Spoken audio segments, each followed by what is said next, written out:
the alpha who chose wrong, and the woman who made him regret it. Tonight, under a moon that decides destiny, Elara will watch her entire future die. The man she's loved since childhood will reject her in front of everyone, choosing another woman, another life, another fate. But here's what her former pack doesn't know. The enemy alpha watching from the shadows isn't offering sympathy. He's offering war. And when Elara takes his hand and walks into enemy territory, she'll ignite a conflict that will burn down everything both packs have ever known. Stay until the end to see how she makes them all pay. Drop a comment with your city. Let's see where this fire spreads. The cathedral ceiling stretched like frozen lightning overhead, every silver branch woven tight enough to trap moonlight and hold it prisoner. Elara stood in the center of it all, feeling the weight of 200 eyes on her skin like brands. The claiming moon hung fat and white through the skylight, and she wore the ceremonial white dress they'd laced her into at dawn, silk that whispered against her legs, a collar of moonflowers that made her throat itch, hair braided with silver thread until it pulled at her scalp. She looked like a bride already chosen. She was supposed to be. "Steady," her mother had whispered that morning, fingers working the laces at Elara's spine. "You've prepared for this your whole life. When Darien claims you, when the bond snaps into place, you'll finally understand what it means to be complete." Elara had nodded, throat too tight for words. She'd felt the pre-bond with Darien Thorne since they were 14, that gossamer thread between souls that promised eventual completion. Every alpha heir felt it with their destined mate, and for 6 years she'd nurtured it like a flame cupped in her palms. Darien had felt it too. He'd told her so 1,000 times, in stolen moments between training sessions, in letters when his duties took him away, in the way his hand always found hers in crowded rooms. Tonight was supposed to make it permanent. Tonight, under the claiming moon, the pre-bond would either ignite into the full mating bond, or it would shatter forever. There was no third option. Around her, the ceremony hall thrummed with whispered conversations and barely contained anticipation. The entire Silver Peak pack had gathered, warriors in their formal grays, elders draped in moon silver, children too young to understand but old enough to sense the electricity crackling through the air. At the front, on the raised dais, sat Alpha Marcus Thorne and his Luna, faces carved from the same expectant stone as everyone else's. And beside them, dressed in alpha black with silver threading at his collar and cuffs, stood Darien. Elara's breath caught. He looked like everything she'd ever wanted. Sharp jaw, dark hair swept back, eyes the color of storm clouds over mountains.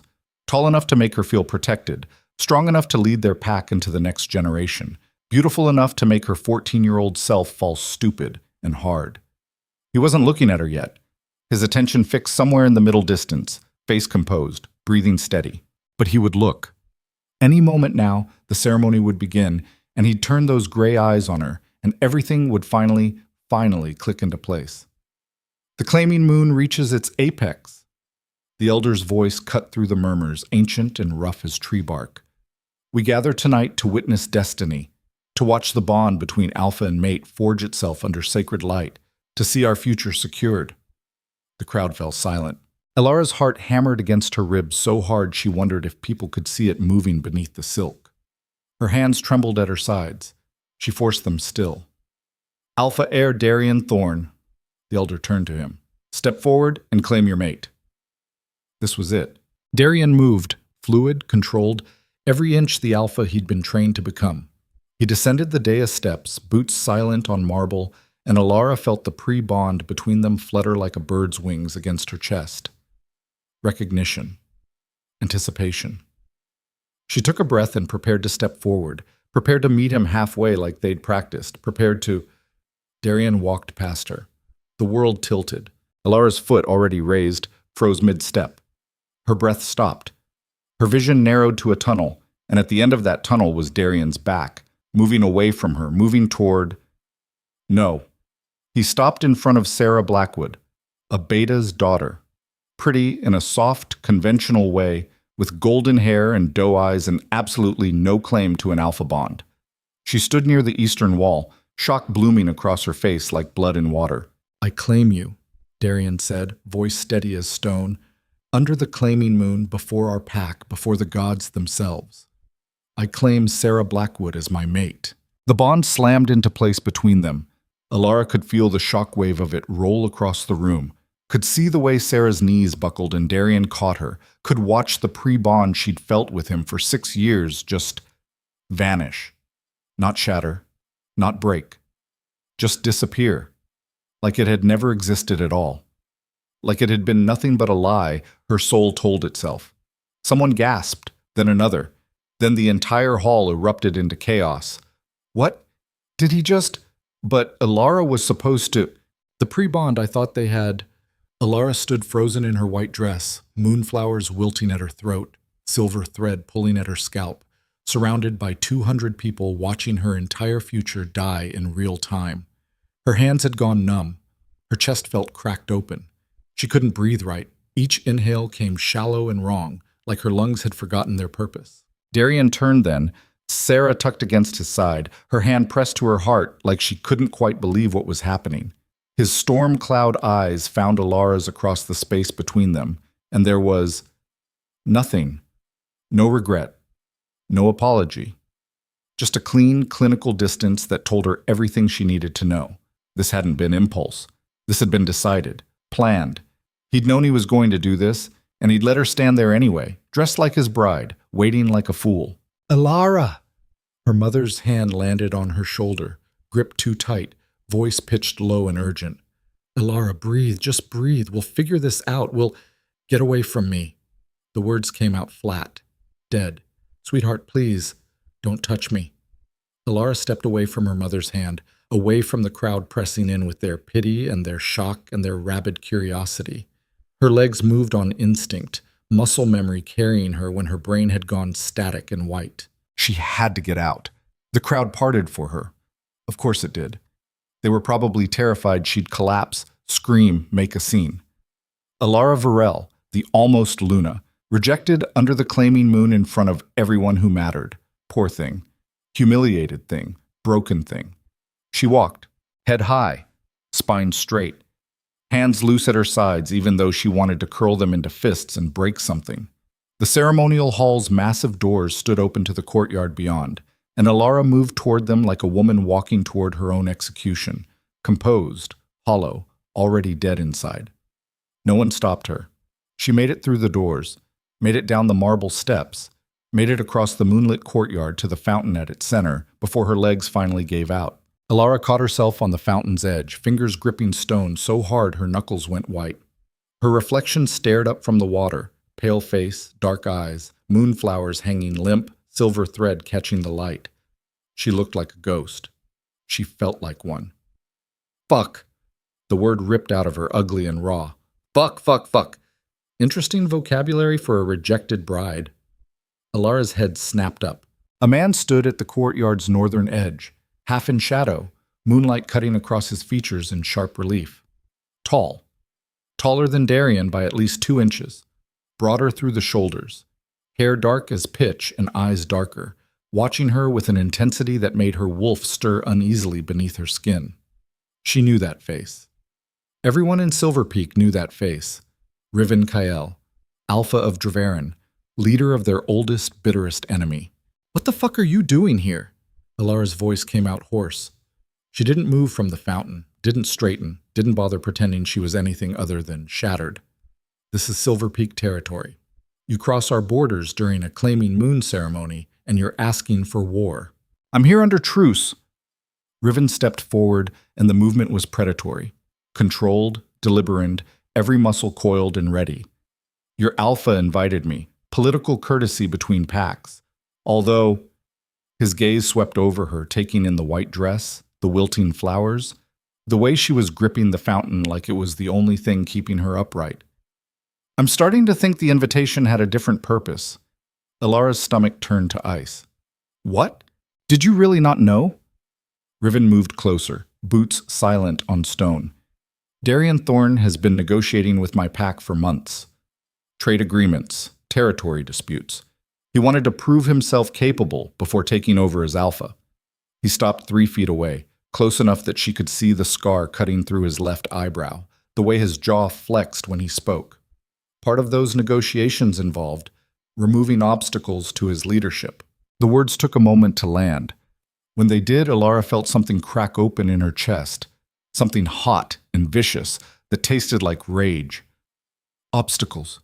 Her voice dropped to a whisper. You're saying he rejected me because I was an obstacle? You're the strongest wolf in your generation, Riven said simply. Smart, capable, born from a bloodline nearly as powerful as his own. If he'd bonded with you, you would have been his equal, in strength, in influence, in pack standing.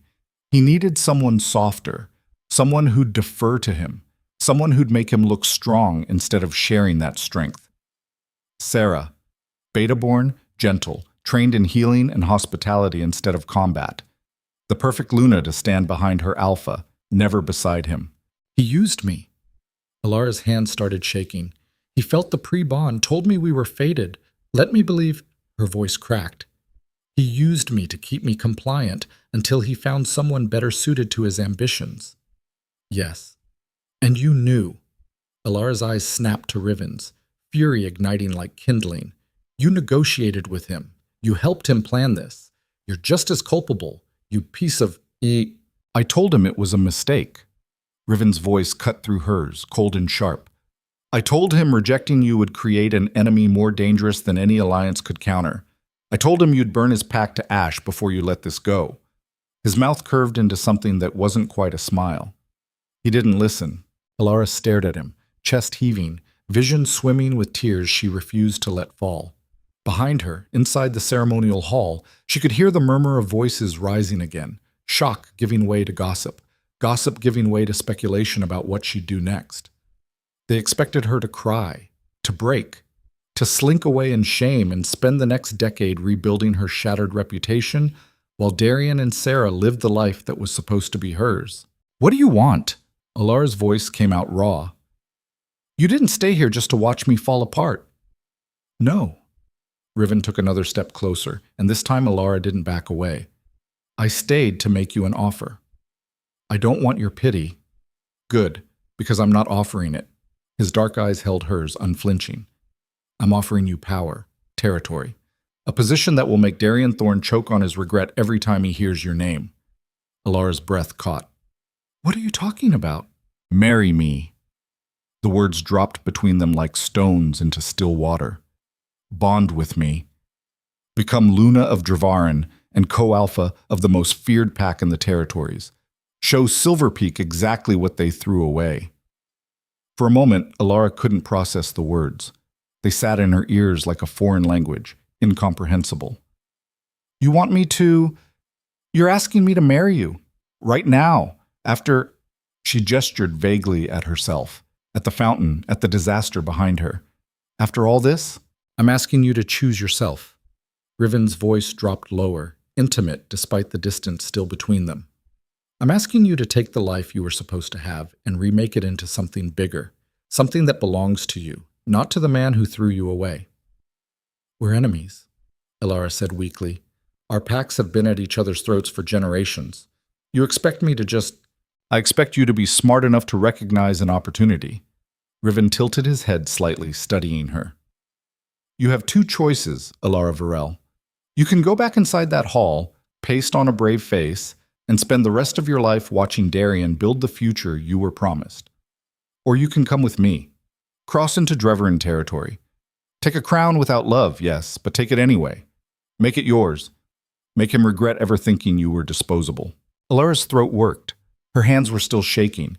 Every logical part of her brain was screaming that this was insane, that bonding with Riven Kale meant betraying everything she'd ever known, that her pack would consider her a traitor, that her family would... Her family. Her mother, who'd laced her into this dress and told her to be steady. Her father, who'd taught her to fight but never to lead. Her former friends, who were probably inside right now whispering about her humiliation, already choosing Sarah's side because that's where the power was. What had loyalty gotten her? What had love gotten her? Nothing but ash in her mouth and a white dress that made her look like a corpse. It would be political, Elara heard herself say. The bond. You're not offering me romance, you're offering me a throne. I'm offering you exactly what you want, what you've always wanted. Power, recognition, a mate who won't betray you the moment something shinier comes along. Riven extended his hand, palm up, an invitation. I won't love you, Elara. I can't. But I won't humiliate you either. I won't use you. I won't throw you away when you become inconvenient. It wasn't a love story. It was a business transaction, a hostile takeover of her own destiny. Elara looked at his hand. Broad palm, long fingers, calluses that spoke of weapons training and hard labor. She looked past him, toward the northern border where Dravaran territory waited in shadow. She looked back at the ceremonial hall, where Darian was probably still standing with Sarah tucked against his side, where her mother was probably wringing her hands, where 200 people were probably placing bets on how long until she came crawling back. She thought about the pre-bond that had vanished like smoke, about 6 years of promises that had turned out to be lies, about the future she'd built in her head, brick by brick, only to watch it collapse in a single moment. Fuck them. Fuck all of them. Elara reached out and took Riven's hand. His fingers closed around hers, firm, warm, real. The touch sent a shock up her arm, wolf to wolf, power recognizing power. No pre-bond snapped into place, no destiny clicked into alignment, but she felt something anyway. Potential. A doorway opening. A path forward that didn't require her to be small or sorry or broken. Okay, Elara said, voice steadier than she'd felt in hours. Let's burn it all down. Riven's mouth curved into a real smile this time, sharp and dangerous and absolutely deadly. There she is. He pulled her forward, away from the fountain, away from the hall, away from everything she'd ever known. Elara went willingly, white dress trailing behind her like a flag of surrender, and her spine straight as a blade. She didn't look back. The journey to Dravaran took 3 hours through territory Elara had never seen. Riven led her through forest paths that wound between ancient trees, across streams that ran black under moonlight, past border markers carved with warnings in languages she couldn't read. He didn't speak much, just kept one hand wrapped around hers, pace steady, breathing even. Elara's mind raced the entire time. What had she done? What was she doing?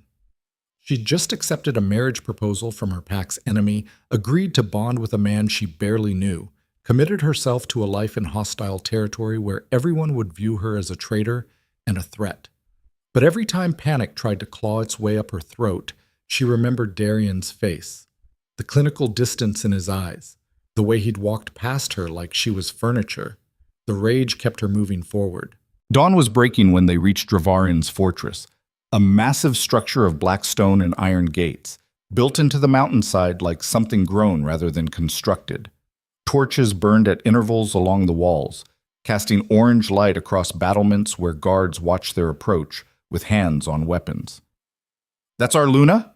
one of them called down, voice sharp with disbelief. "You brought back Silver Peak's reject?" Elara's jaw clenched. "That's your future co-alpha," Riven called back, voice carrying effortless authority. "And the next person who calls her a reject loses their tongue. Open the gates." The gates swung open with a groan of metal and stone. Riven pulled Elara through into a courtyard significantly grimmer than Silver Peak's. All practical angles and defensive positions, no decorative fountains or moonlight gardens. Warriors training in the pre-dawn light stopped to stare. A woman carrying water buckets nearly dropped them. A child peered out from a doorway, eyes wide. They all looked at Elara like she was a threat. Good. She felt like one. Riven led her through the fortress interior, stone corridors lit by torchlight, walls hung with weapons instead of tapestries, everything built for function over beauty. They climbed stairs until Elara's legs burned, past guards who fell silent at their approach, finally emerged into what appeared to be Riven's private quarters. The door shut behind them with a heavy thud. Elara found herself in a room that matched its owner, sparse, clean, organized with military precision. A bed large enough for a wolf who needed to shift in his sleep. A desk covered in maps and documents. Windows facing east toward the rising sun. "This is where you'll stay," Riven said, finally releasing her hand. "Until the bonding ceremony. After that, these quarters become ours." Ours? The word sat strange in Elara's mouth. "When?" she asked. "The ceremony. 3 days. My pack needs time to adjust to the idea of a Silver Peak Luna. You need time to—" He gestured vaguely at her dress. "Clean up. Prepare. Decide if you're actually going through with this." "I already decided." Elara lifted her chin. "I took your hand. I crossed your border. I'm here. You're in shock, Riven said bluntly. You're running on adrenaline and rage, and that's fine. Those are useful fuels. But in 3 days, when you're standing in front of my pack preparing to bond with me permanently, that fuel will be gone. You'll need something else to sustain you. Like what? Purpose. Riven moved to his desk, began sorting through documents with practiced efficiency. My pack is strong but isolated. We've been at war with Silver Peak for so long that we've cut ourselves off from potential allies, trade partners, diplomatic relationships. You have knowledge of their territory, their strategies, their leadership. You have legitimate grievances that will resonate with any wolf who's ever felt betrayed by their pack. And you have the spine to stand up in front of hostile strangers and claim what's yours. He looked up at her dark eyes, unreadable. You can be decoration, Elara. A trophy Luna who stands behind her alpha and looks pretty. Or you can be power, real, functional, terrifying power. It's your choice. But make it consciously, not because you're angry at your ex. The words hit harder than they should have. Elara felt them sink in, felt the truth beneath them. She was angry, so angry she could barely see straight. But was that enough? Was rage enough to build a life on? I don't know how to be a Luna, she admitted quietly. I prepared my whole life, but it was always supposed to be at Silver Peak, with Darien. I don't know your customs, your politics, your... Then learn, Riven's voice was matter of fact. You're smart. You'll adapt. And I'll help you, not out of kindness, but because a strong Luna makes me a stronger alpha. We succeed together, or we fail together. Elara looked down at her hands. They'd stopped shaking sometime during the journey. Her fingers were dirty from the forest path, nails broken, the ceremonial henna smudged beyond recognition. She still wore the white dress, though it was torn now at the hem, stained with mud and crushed leaves. She looked like a disaster. She felt like a weapon waiting to be aimed. Okay, Elara said. Teach me. The next 3 days were brutal. Riven woke her before dawn and ran her through Draveren's hierarchy, pack structure, key families, political alliances, old grudges that ran deeper than bloodlines. He introduced her to his beta, a scarred woman named Kira, who looked at Elara like she was a puzzle that needed solving, and his head warrior, a massive man called Torvon, who didn't bother hiding his skepticism. She's Silver Peak, Torvon said flatly, standing in Riven's strategy room with arms crossed. You really expect us to bow to their cast-off? I expect you to bow to your Luna, Riven replied, voice cold enough to frost glass. Whether she came from Silver Peak, the moon itself, or the bottom of the ocean is irrelevant. She accepted my claim. That makes her yours to protect. Protect? Torvin's laugh was ugly. More like guard. Make sure she's not feeding information back to I'm right here. Elara stepped forward, forcing herself not to flinch under Torvon's hostile stare. You want to question my loyalty? Fine, but do it to my face, not around me like I'm furniture. Something shifted in Torvon's expression. Surprise, maybe, or grudging respect. What guarantee do we have that you won't turn on us the first chance you get? None. Elara met his eyes, except that Silver Peak threw me away, and Draverian gave me a crown. Where exactly do you think my incentives lie? Silence. Then Kira laughed, a short, sharp sound. I like her. You'll like her less when she's ordering you around, Torvon muttered, but some of the hostility had drained from his posture. The days blurred together. Training sessions where Elara learned Draveren's combat styles, more brutal than Silver Peak's, less refined, built for survival instead of sport. Meals in the common hall where warriors watched her with suspicion and children whispered behind their hands. Nights in Riven's quarters where she collapsed into bed too exhausted to dream. Riven was complicated. He didn't touch her beyond what was necessary. A hand at her elbow during formal introductions, a steadying grip when she stumbled on rough terrain. He explained things with patience that surprised her, answered questions without condescension, corrected mistakes without mockery. But he kept distance between them like a physical barrier, never allowing conversations to drift into anything personal, never sharing anything of himself beyond tactical information. It should have been a relief. This was a political arrangement after all, no emotions required. But sometimes Elara caught him watching her with an expression she couldn't name, something careful, something guarded, like he was waiting for her to either break or catch fire. She refused to do either. On the third day, hours before the bonding ceremony, Kira helped her dress. Not white this time, the beta said, pulling out a gown of deep crimson and black. Dravaran brides wear blood colors, power colors. Elara ran her fingers over the fabric, heavier than silk, textured like armor. Your pack really thinks I'm going to betray them. Most of them, yes. Kira's hands were efficient, lacing the dress with practiced movements. They've seen too many political marriages turn into political disasters. And Silver Peak has been our enemy for 3 generations. Trust isn't something we give easily. What about you? Kira paused, considering. I think you're either the bravest person I've ever met or the most self-destructive. Possibly both. She pulled the final lace tight.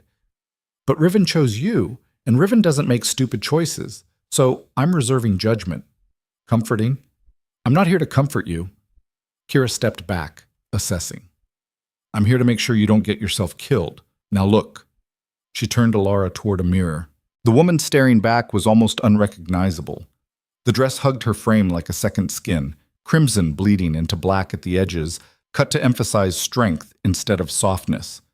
Her hair was loose, dark waves falling past her shoulders.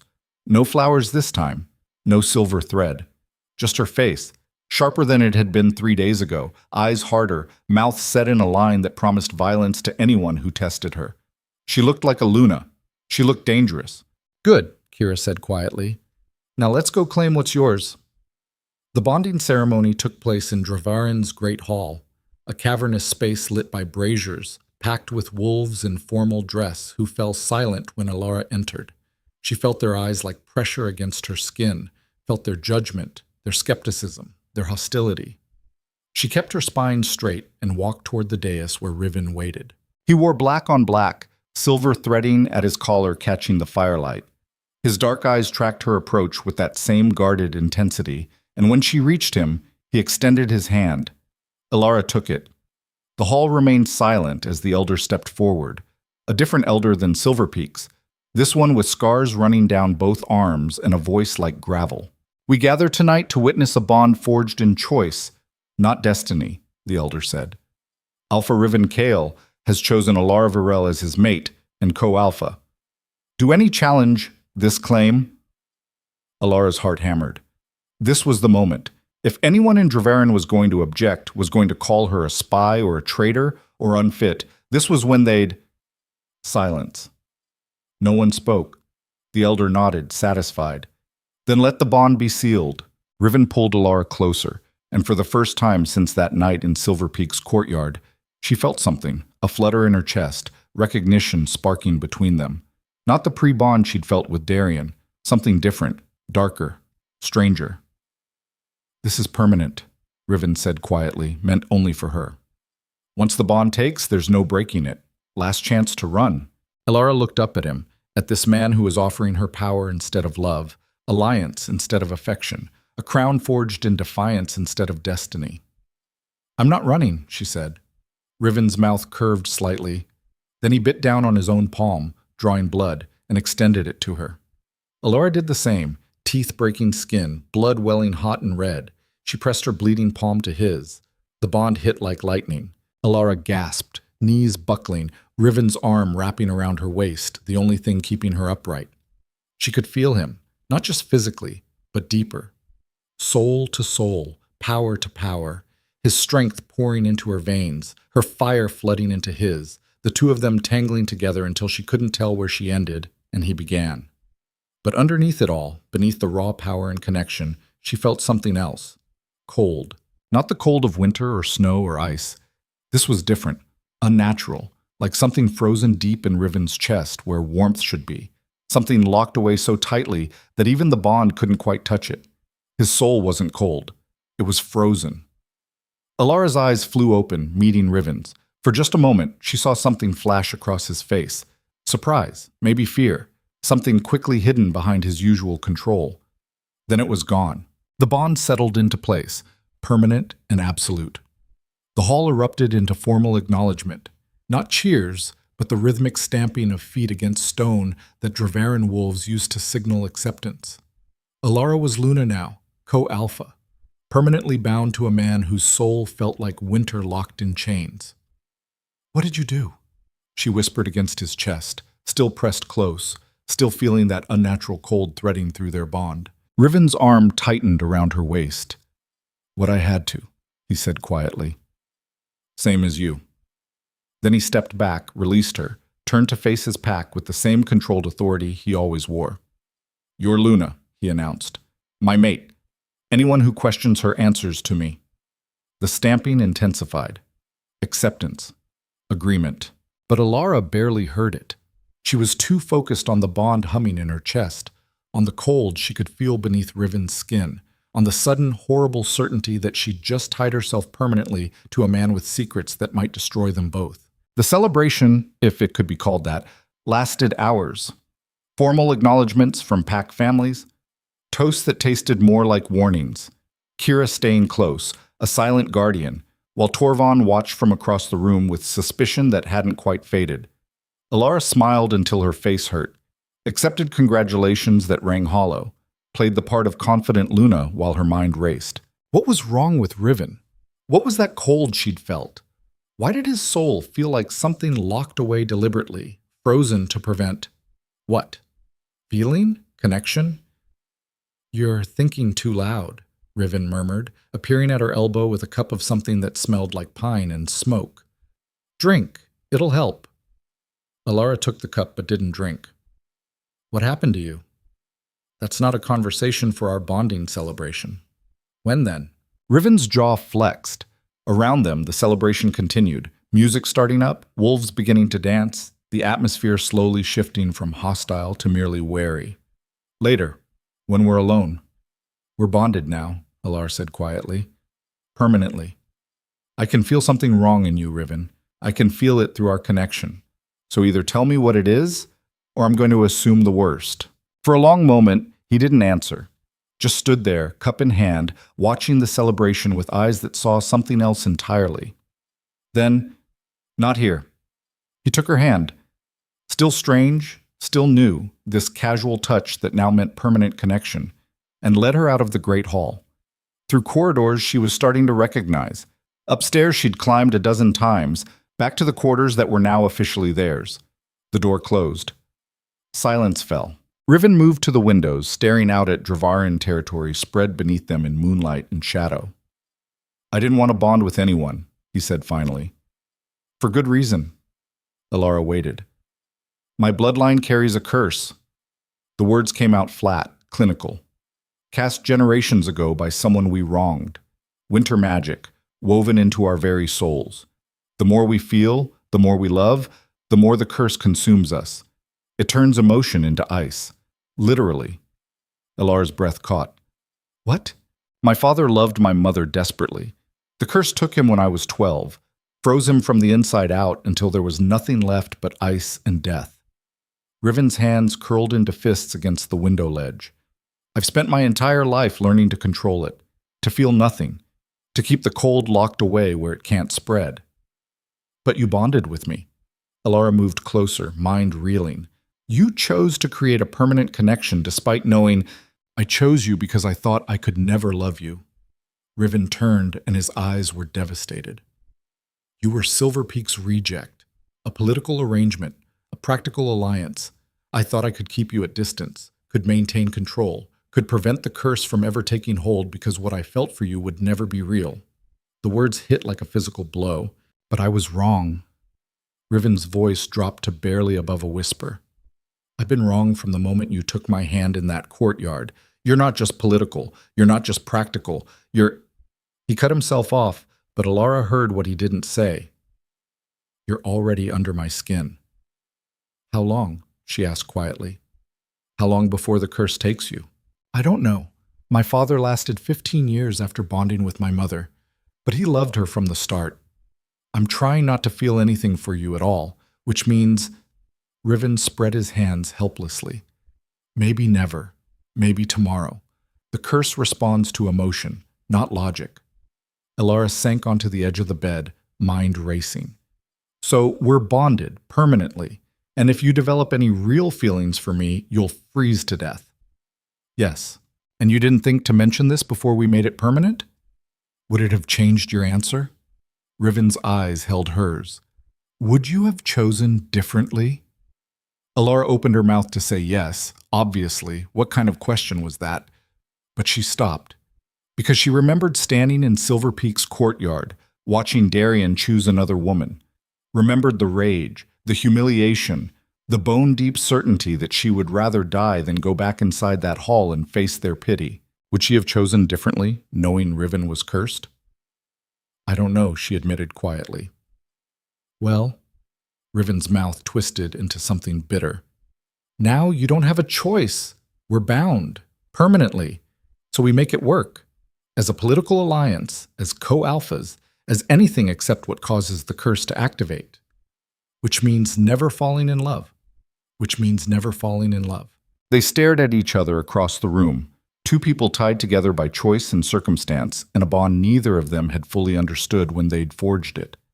I'm sorry, Riven said finally. I should have told you before. I should have... Stop. Elara stood, crossing to him. You're right. I probably would have accepted anyway. And now that we're here... She took a breath. We work with what we have. You teach me to be Luna. I help you lead your pack. We maintain distance. We survive. You're remarkably calm about this. I'm remarkably good at compartmentalizing. Elara managed a smile that felt like broken glass. Besides, I just bound myself to my pack's enemy out of spite. Finding out my new mate is cursed is almost on brand at this point. Riven huffed a sound that might have been a laugh if it had contained any humor. We're quite the pair. The worst, Elara agreed. They stood there as the celebration continued below, as their packs processed this new alliance, as the bond between them hummed with potential and danger in equal measure.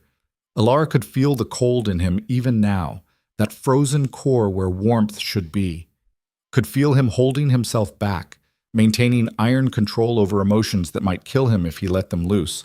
And she realized, with a sick sort of clarity, that she'd traded one impossible situation for another. With Darian, she would have spent her life being less than she was. Smaller, quieter, perpetually second to his ambitions. With Riven, she could be everything she was capable of being, but only if she never allowed either of them to feel anything real. Power without love. Strength without softness. It should have been enough. It had to be enough. Because the alternative, the curse taking him, losing this bond she'd barely begun to understand, was unthinkable. We should sleep, Riven said finally. Tomorrow, you start formally leading. The pack will test you. I'm ready? I know you are. He moved to the far side of the bed, and Elara took the near side, both of them lying down fully clothed, maintaining careful space between them. The bond whispered in her chest, awareness of him just inches away, but neither moved closer. This was their life now. This was what they'd chosen. Elara closed her eyes and tried not to think about Darian, about the future she'd lost, about the cold threading through Riven's veins and what it would feel like if it consumed him completely. Tried not to think about the fact that she'd escaped one cage only to build another. But sleep wouldn't come. And in the darkness, she felt Riven's breathing change, felt through the bond that he was awake too, lying there in rigid control, holding back everything that might kill him. Two broken people tied together by choice and desperation, and a bond that promised either salvation or destruction. Elara wondered which one they'd get.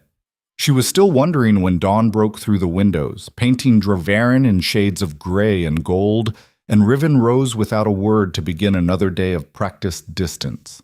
Their first day as true mates. Their first day of survival. 3 days later, a messenger arrived from Silver Peak. Alpha Darian Thorn demands the return of Elara Varel. He's claiming kidnapping. He's threatening war. And standing in Dravarin's strategy room with Riven's cold flooding through their bond and rage burning in her chest, Elara smiled. Let him come.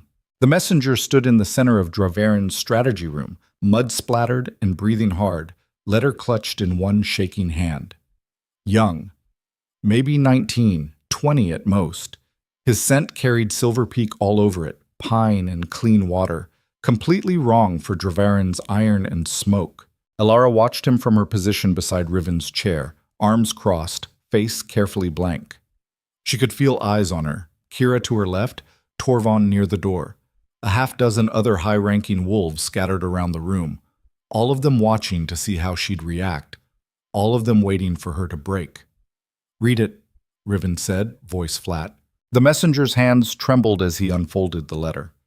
"Alpha Darian Thorn of Silver Peak demands the immediate return of Elara Virel. He claims—" The kid's voice cracked. He cleared his throat, tried again. "He claims she was taken under duress during a moment of emotional distress, and thus the bond is invalid. He's prepared to negotiate terms for her safe return. If Dravarin refuses, he will consider it an act of war and respond accordingly." Silence dropped like a stone. Elara's jaw clenched so hard her teeth ached. Emotional distress. Like she'd been some hysterical child who couldn't make her own choices. Like she hadn't walked out of that courtyard on her own 2 feet, taken Riven's hand willingly, crossed the border knowing exactly what it meant. "Negotiate terms," Kira said, voice dripping acid. "He wants to negotiate for property he threw away 3 weeks ago. That's rich. It's strategy." Torvin's rumble cut across the room. "He's framing it as a rescue. Makes him look honorable. Makes us look like kidnappers. Puts political pressure on our allies to support his claim." "We don't have allies," someone muttered. "Exactly. Which means he can spin whatever story he wants and no one will contradict him." Riven hadn't moved, hadn't spoken since ordering the letter read. He sat perfectly still in his chair, fingers steepled, dark eyes fixed on the messenger with an intensity that made the kid's knees visibly shake. Through the bond, Elara felt cold, that unnatural frost threading deeper, spreading like ice across water. Riven was angry, furiously, violently angry, but his face showed nothing. "Tell me," Riven said quietly, "did Alpha Thorn send you alone, or are there others waiting at the border?" The messenger swallowed. "Others, Alpha. A diplomatic envoy. 20 wolves. They're camped at the northern marker, waiting for your response." 20 wolves. Riven's mouth curved into something that wasn't a smile. How restrained of him. "It's a show of force," Kira said. "Not enough to be an actual threat, but enough to make a point. He's testing our response. He's hoping we'll refuse and give him justification for escalation," Torvon added. "Then he gets to play the wrong party defending his pack's honor." Elara's hands curled into fists at her sides. She could see it playing out. Darian positioning himself as the noble alpha trying to rescue his former mate from enemy clutches, building sympathy among neutral packs, creating a narrative where Dravarin was the villain and Silverpeak the victim. And she was the prize, the damsel, the poor confused girl who couldn't possibly have chosen this herself. "He's not getting me back." The words came out harder than Elara intended, sharp enough to cut. "I don't care what story he's selling or how many wolves he brings to your border. I'm not going back to Silverpeak." Every eye in the room turned to her. "No one's suggesting you should," Kira said carefully. "Aren't they?" Elara's gaze swept the room, catching skeptical expressions, calculating looks. "Half of you still think I'm a spy. The other half think I'm a liability. Darian showing up with demands just confirms what you've been thinking since I got here, that I'm more trouble than I'm worth." "Elara," Riven started. "Don't." She cut him off, stepping forward. "Let's be honest about what's happening. Darian rejected me and I came here. Now he wants me back, not because he's had some great revelation, not because he realizes he made a mistake. He wants me back because I chose you over him, and his ego can't handle it." "You think this is about ego?" Torvin's voice carried an edge. "This is about territory. About power. He's using you as an excuse to put pressure on us, to test our defenses, to see if we'll fold." "I know that." Elara met his stare. "Which is exactly why sending me back would be the worst possible move. It would prove that Dravarin buckles under Silverpeak pressure, that your alpha can be manipulated through threats, that the bond we just sealed in front of your entire pack means nothing. It also avoids war," someone said from the back. "There's always going to be a reason to avoid war," Elara shot back. "Always going to be some excuse to take the easy path. But if you think sending me back will satisfy Darian, you're delusional. He'll just see weakness and push harder." "She's right." Riven stood and the room immediately quieted. "Thorn isn't looking for peace. He's looking for capitulation. And the moment we give it to him, we lose any leverage we have. So we refuse," Kira said. "We tell the envoy that Elara is Luna of Dravarin, bonded by choice, and Silver Peak has no claim on her. And then what? Torvin demanded. They declare war. We're strong, but we're not invincible. We can't afford a prolonged conflict with Silver Peak, not when our resources are already stretched thin from the northern border disputes. Then we make them not want to fight. Riven's voice dropped, cold and precise. We make the cost of war higher than the cost of acceptance. Silence. What are you suggesting? Kira asked slowly. Riven turned to the messenger. You'll deliver my response personally. Tell Alpha Thorn that his request is denied. Elara Virel is Luna of Dravarin by her own choice, sealed under a legitimate bond. Any attempt to reclaim her will be treated as an act of war against my pack and my mate. His eyes glinted. And tell him that if he truly believes she was taken under duress, he's welcome to ask her himself. We'll arrange a meeting, neutral territory. He can make his case directly. The messenger's face went pale. A meeting? Between him and Elara. Riven's gaze shifted to her. If Thorn wants to question her choices, he can do it to her face. Let's see how well his emotional distress narrative holds up when she tells him to fuck off in front of witnesses. Elara's breath caught. Through the bond, she felt Riven's calculation, the way he was turning Darian's own strategy against him.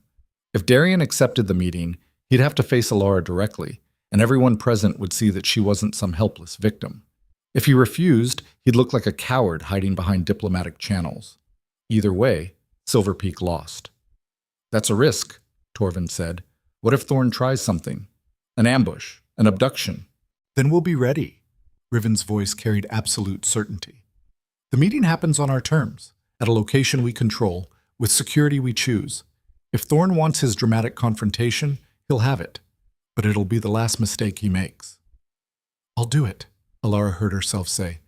I'll meet with Darian. I'll tell him exactly what I think of his demands. Riven's eyes found hers across the room. Through the bond, she felt his approval, cold and sharp, but real. Go, he told the messenger. Deliver the message. Tell Thorn he has until tomorrow sunset to accept or decline. After that, we consider his envoy's presence at our border an act of aggression. The messenger practically fled. The moment he was gone, the room erupted. This is insane. We're playing directly into his hands. If this goes wrong, we'll have war on two fronts. Enough! Riven's voice cut through the chaos like a blade. The decision is made. Elara will meet with Thorn. We'll control the location, the timing, the terms. This ends tomorrow, one way or another. And if it ends in war? Someone asked. Riven's smile was cold enough to frost the windows. Then we make sure Silver Peak regrets starting it. The meeting dispersed slowly, wolves filing out with worried glances and muttered conversations. Kira lingered near the door, arms crossed. You're sure about this? She asked Elara. No, Elara said honestly, but I'm sure about what happens if I don't do it. Darian will keep pushing, keep testing, keep using me as leverage until someone cracks. And you think facing him will stop that? I think it'll call his bluff. Elara's jaw set. He's counting on me being too scared, too ashamed, too broken to stand up to him publicly. So I'm going to prove him wrong. Kira studied her for a long moment. You know he's going to try to get in your head, make you doubt yourself, remind you of what you had together. We didn't have anything together. The words came out bitter. We had a pre-bond built on lies and a future that never existed. I'm done letting him define my worth. Good, Kira pushed off the wall. Because the moment you show weakness, every wolf in that clearing will see it, including ours. She left. Elara stood alone in the strategy room, listening to her heartbeat thunder in her ears. Through the windows, she could see Dravarin territory stretching out in shades of gray and green, harsh, beautiful, hers now. You didn't have to volunteer. Riven's voice came from behind her. Elara didn't turn. Yes, I did. This is my mess, my choice to own. It's our mess now. He moved to stand beside her at the window. The bond makes it mutual. Does it? Elara glanced at him. Or are you just protecting your political investment? Something flickered across Riven's face, too fast to name, quickly controlled. Is that what you think this is? I don't know what this is. Elara gestured between them. We're bonded, permanently. But you're holding yourself so far back that sometimes I forget you're even there. Except I can't forget because I can feel you. She pressed a hand to her chest. I can feel the cold, the control, the way you're forcing yourself not to feel anything real. That's what keeps me alive. I know. Elara's voice softened slightly. I know. But it also means I have no idea what you actually think about any of this. About Darian's demands. About me facing him. About... She cut herself off. About what? About me. The admission came out quieter than intended. I don't know what you think about me, Riven, and maybe that's safer. Maybe that's what we both need. But it also makes moments like this, when I'm about to walk into a confrontation that could start a war, feel very, very lonely. Riven was quiet for a long moment. Through the bond, Elara felt the cold intensify. Felt him wrestling with something. Felt the curse lurking beneath his control like a beast waiting to strike.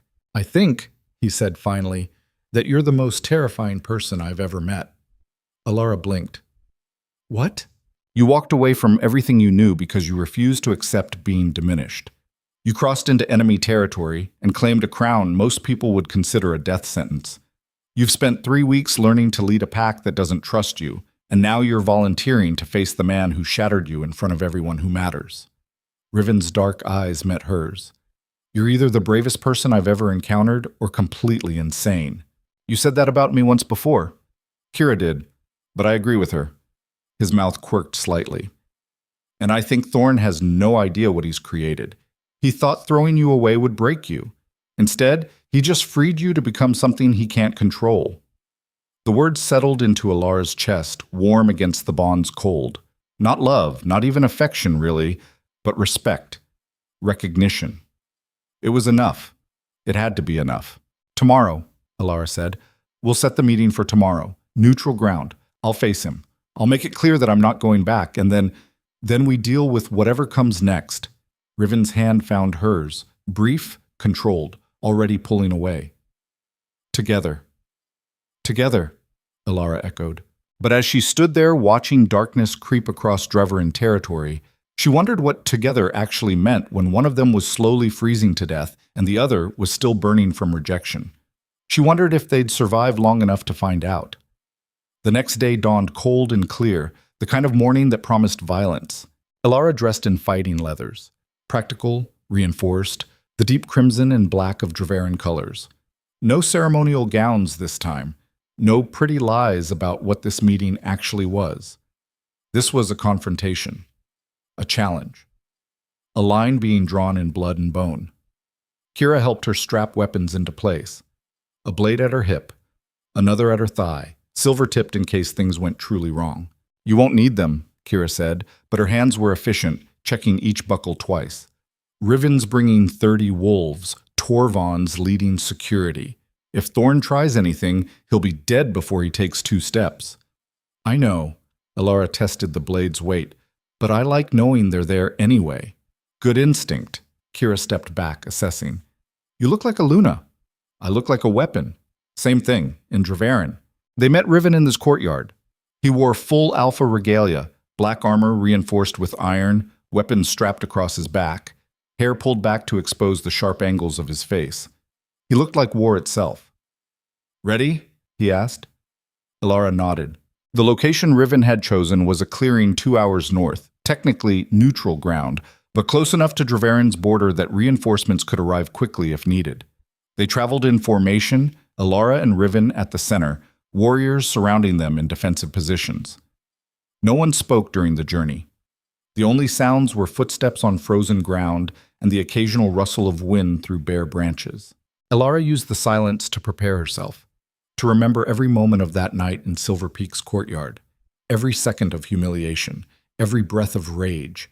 She fed it like kindling, letting it build until she could feel fire licking beneath her skin. By the time they reached the clearing, she was ready to burn the whole world down. Darian was already there. He stood at the clearing center with his own contingent, 20 wolves in Silver Peak silver, arrayed in a loose semicircle. Sarah was beside him, pale and uncertain, one hand clutching his arm like she might fall without it. And Darian... Elara's breath caught despite herself. He looked exactly the same, storm cloud eyes, sharp jaw. The face she'd loved since she was 14, now watching her approach with an expression she couldn't quite read. Elara. His voice carried across the clearing, familiar and wrong. Thank the gods. When I heard what happened, Stop. Elara's voice cut through his like a knife. Don't pretend this is a rescue.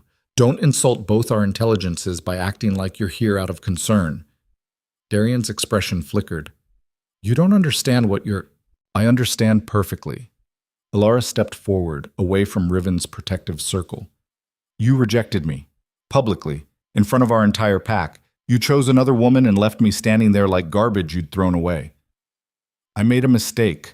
Darian moved toward her, hands raised. I was under pressure from the council, from political obligations. You felt a pre-bond with me for 6 years. Elara's voice shook with fury. 6 years, Darian. You told me we were fated.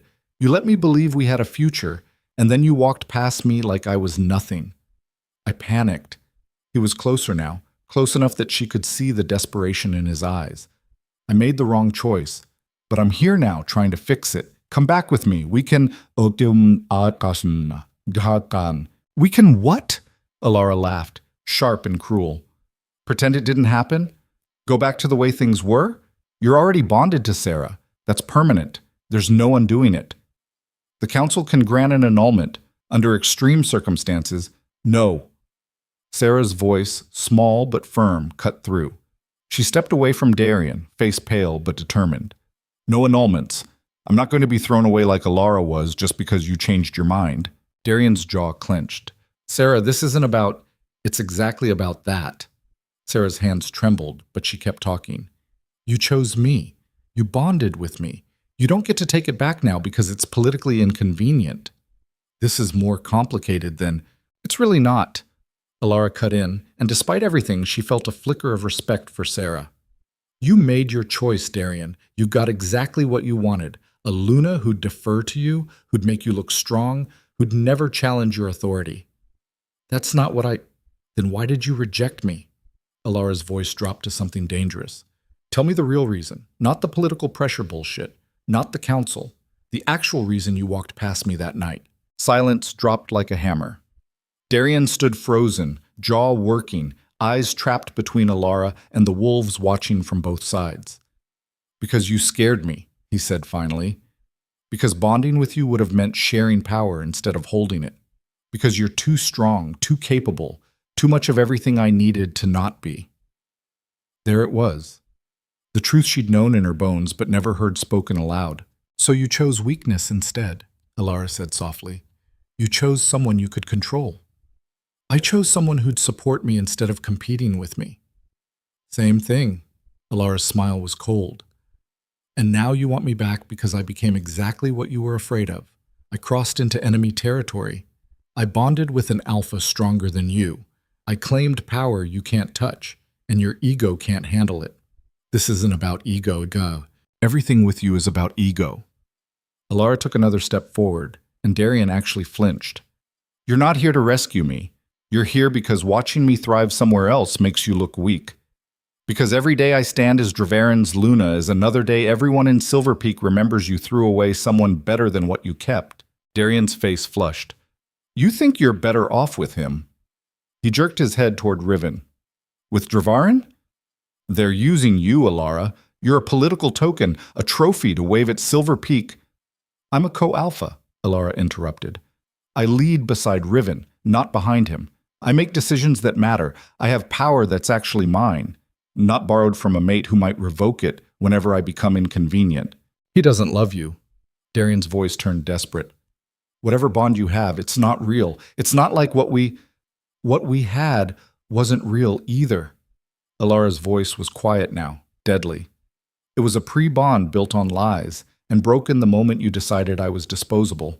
So don't stand there and tell me about love when you're the one who taught me it's worthless. Elara, I'm not coming back, she said flatly. Not now, not ever. You can take your demands and your envoy and your wounded pride back to Silver Peak, and you can tell them all exactly what I said. I chose Dravarin. I chose Riven. I chose myself. And if you try to force this, if you declare war over your bruised ego, I will personally make sure you regret it. Darian stared at her, chest heaving, hands clenched into fists. Around them, wolves from both packs watched in silence, some shocked, some satisfied, some calculating what this meant for the fragile peace. "You'll regret this," Darian said finally, voice low and vicious. "When Riven gets bored of his revenge trophy, when Dravarin decides you're more trouble than you're worth, when you're alone in enemy territory with no pack to return to, you'll regret choosing pride over sense." "Maybe." Elara's smile was sharp as broken glass. "But at least I'll own my mistakes. Can you say the same?" She turned her back on him, the ultimate dismissal, the clearest statement she could make, and walked back toward Riven. "Elara!" Darian's voice cracked across the clearing. "Don't walk away from me." She kept walking. "I said don't!" Darian lunged. Everything happened too fast to process individually. One moment Elara was walking away. The next Darian had her arm in a grip tight enough to bruise, spinning her around. And then Riven was there. He moved like lightning, like violence incarnate, and his hand closed around Darian's throat with enough force to lift him off his feet. "Touch her again," Riven said, voice sub-zero, "and I'll rip your spine out through your chest." Darian choked, hands scrabbling at Riven's grip. Around them, warriors from both sides drew weapons, the clearing erupting into chaos. "Stand down!" Kira's voice cut through. "Everyone stand down!" "Let him go," Sarah was saying, voice high and panicked. "Please, just let him." Riven's eyes had gone black. Not figuratively, literally black, like something cold and ancient had swallowed the color whole. And Elara could feel it through the bond, the curse rising, ice flooding through Riven's veins, the control he'd maintained for so long finally cracking under the weight of rage. "Riven." Elara put her hand on his arm. "Riven, let him go. He's not worth it." For a moment, nothing happened. Riven stood frozen, hand still wrapped around Darian's throat, eyes black as winter, the curse consuming him from the inside out. Then, slowly, his fingers opened. Darian collapsed, gasping and coughing. Sarah rushed to him, and Silver Peak's warriors surged forward. "Back!" Torvin snarled, weapons out. "One more step and we paint this clearing red." "The meeting's over," Kira said, voice hard. "Silver Peak returns to their territory. Now." "This isn't finished?" one of Darian's warriors started. "It is," Elara said quietly. She was watching Riven, watching the way he stood rigid, shaking slightly, eyes still that terrible black. "Take your alpha and leave. If you come back, we'll consider it a declaration of war." They left. Slowly, reluctantly, with backward glances and muttered threats, but they left. Sarah helped Darian to his feet, his throat already bruising, breath coming harsh, and the entire Silver Peak contingent retreated into the trees. The moment they were gone, Riven collapsed. "Get him up," Kira snapped. "Back to the fortress. Now." Torvin and another warrior hauled Riven between them. His eyes had faded from black to gray, but his skin felt like ice beneath Elara's hands, his breathing shallow and wrong. "What's happening to him?" Elara demanded, terror clawing at her chest. "The curse," Kira said grimly. "He lost control, let himself feel too much. Now it's taking its price." They ran. Through the forest, across the border, into Dravarin territory with Riven's weight dragging between them and his breath crystallizing in the air. By the time they reached the fortress, frost was spreading across his skin in delicate patterns, beautiful and deadly. They carried him to his quarters, their quarters, and laid him on the bed. His lips had gone blue. His eyes wouldn't focus. And through the bond, Elara felt the cold spreading like poison, freezing everything it touched. "Do something," she said desperately. "There has to be something." "There isn't." Kira's face was grim. "The curse runs its course. Either he fights it off, or what?" Kira didn't answer. Elara sank onto the bed beside Riven, taking his frozen hand in hers. "You can't die," she said, voice breaking. "You can't. This is just starting. You can't." His fingers twitched against hers. His eyes found her face, gray and fading. "Worth it," he whispered, voice like wind over ice. "You were worth—" He didn't finish. His eyes closed, his breathing stopped, and Elara felt through the bond as the curse locked around his heart like a fist and squeezed. "No." The word ripped out of her. "No, no, no." Riven, stay with me. Riven. But he was already gone, lost somewhere deep inside himself where even the bond couldn't reach. And sitting there with his frozen hand in hers and their barely begun future shattering around her, Elara realized with horrible clarity what she'd been trying not to feel for 3 weeks. She loved him. Despite the distance, despite the curse, despite every reason not to, she loved him. And now she was going to... Elara pressed her forehead against Riven's frozen hand and felt nothing through the bond, but empty cold. Not the controlled frost he'd maintained for weeks. This was different. This was absence, like standing at the edge of a cliff and realizing there was nothing beneath but void. How long? Her voice came out raw. How long does the curse take once he's like this? Kira stood near the window, arms crossed, face carved from stone. My father lasted 3 days. Riven's grandfather made it almost a week. But they were older, stronger. Riven's been fighting this his whole life. His reserves are... She cut herself off. Tell me. Hours. Kira's jaw flexed. Maybe less. The curse feeds on emotion and what he felt when Thorn grabbed you. She shook her head. I've never seen him lose control like that. The rage, the protectiveness, the... She stopped again. Say it. Kira's eyes met hers. The fear. He was terrified of losing you. And that terror is what's killing him now. The words landed like blows. Elara looked down at Riven's face, lips blue, skin patterned with frost, chest barely moving. He looked like something carved from ice, beautiful and dead. There has to be something, Elara said desperately. Some way to break the curse, There isn't. Torvund's voice came from the doorway. He filled the frame, massive and grim. We've tried everything. Healers, shamans, every piece of folklore about winter magic we could find. The curse is blood deep. It doesn't break. It just... He gestured helplessly at Riven. So we just watch him die? Elara's voice cracked. We just sit here and we prepare for what comes next. Torvund stepped into the room. Dravarin needs an alpha. Without Riven, the pack will fracture. Other territories will see weakness and attack. We need to establish succession, reinforce defenses. He's not dead yet. Elara stood, hands clenched into fists. Don't talk about him like he's already gone. I'm talking about survival, Torvund shot back, which is what he'd want us doing instead of crying over his corpse. Torvund, Kira's warning came sharp. But Elara was already moving, crossing the room until she stood inches from the massive warrior. Get out. Torvund's eyebrows rose. Excuse me? Get out. Elara's voice dropped to something dangerous. All of you, leave us alone. Luna, Kira started. That's an order. Elara didn't look away from Torvund. Unless you're planning to challenge it. For a long moment, Torvund stared down at her, easily twice her size, a warrior who'd been fighting since before she was born. Then, slowly, something like respect flickered across his face. You heard your Luna, he said to the others. Out. They filed out slowly, Kira with a backward glance, the healers who'd been hovering uselessly near the door, guards who'd been standing ready for violence. The door closed with a heavy thud. Silence fell. Elara stood in the center of the room, breathing hard, hands still clenched. Through the bond, she felt nothing but cold and absence. Riven was somewhere deep inside himself, unreachable, dying by inches while she stood here powerless. Fuck, she whispered. Fuck, fuck, fuck. Heat bloomed in her chest. Elara froze. The sensation was foreign, unexpected, warmth spreading beneath her ribs like something waking up. Not the bond. This was different. This was hers alone, something dormant stirring to life. She pressed a hand to her sternum. The heat intensified. Fire. The thought came from nowhere and everywhere at once. Fire magic. The only force capable of breaking winter's hold. But that was impossible. Elara wasn't a fire witch. Her bloodline was pure wolf, strong, yes, but ordinary.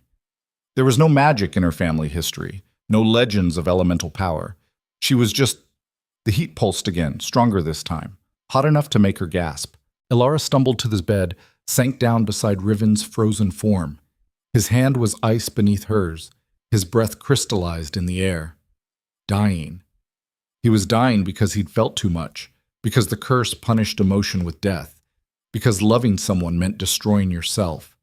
Unless Elara pressed both hands to Riven's chest, right over his heart. The cold bit into her palms like teeth. But beneath it, deeper, she felt something else. A flicker, a spark. The tiniest ember of warmth that refused to die completely. "Come on," she whispered. "Come back. I know you're in there. I can feel you." Nothing. Elara closed her eyes and reached through the bond, not with her mind, but with whatever this heat was building in her chest. She let it flow down her arms, into her hands, into Riven's frozen heart. Fire met ice. The reaction was immediate and violent. Riven's body arched off the bed, back bowing, mouth opening in a silent scream.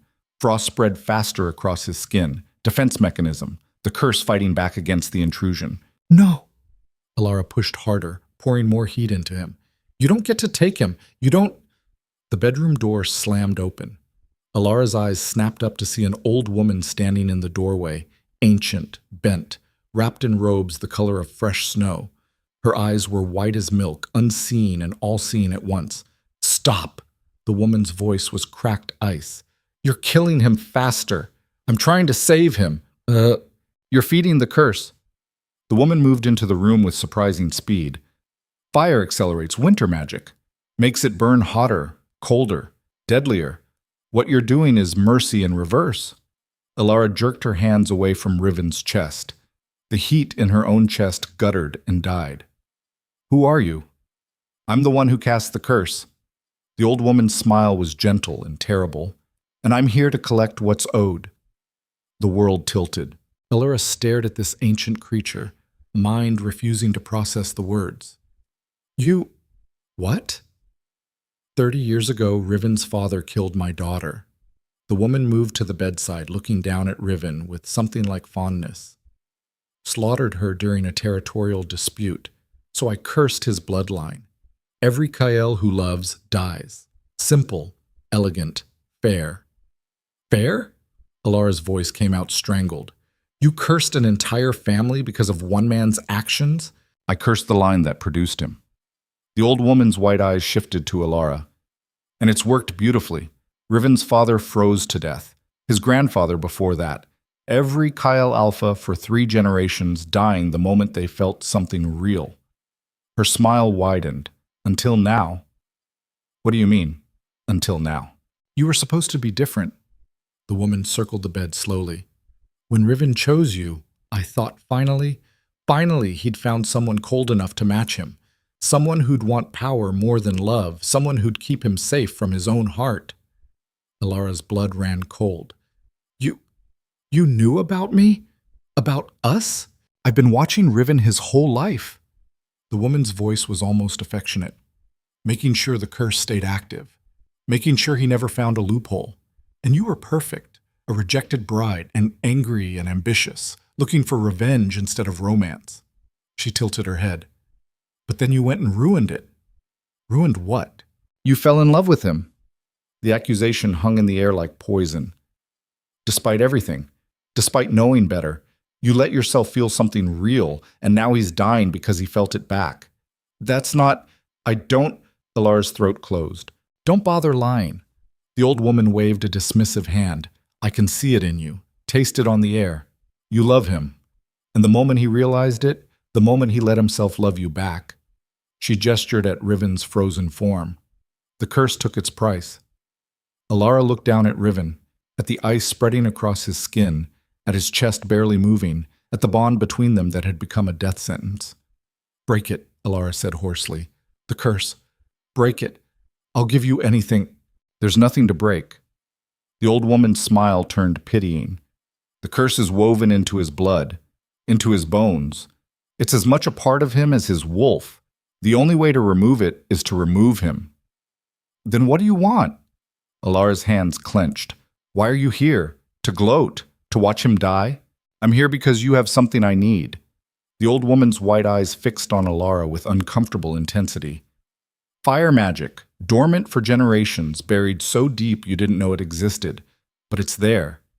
I can smell it burning beneath your skin." The heat in Elara's chest pulsed in response. "You're the first Virel in 200 years to carry the flame, the old woman continued, and you're wasting it trying to save a cursed wolf when you could be what? Powerful. The word hung between them, seductive and sharp. Fire magic is rare, precious. With training, with focus, you could level mountains, command armies, make every pack in the territories bow to you. I don't want armies, Elara said flatly. I want him alive. Even if it costs you everything? The old woman leaned closer. Because that's what it'll take. Breaking this curse, truly breaking it, not just delaying the inevitable, requires a sacrifice. Blood magic. Life for life. Elara's breath caught. What kind of sacrifice? The fire in you is newborn, weak. But there's another source. The old woman's gaze drifted past Elara, towards something unseen.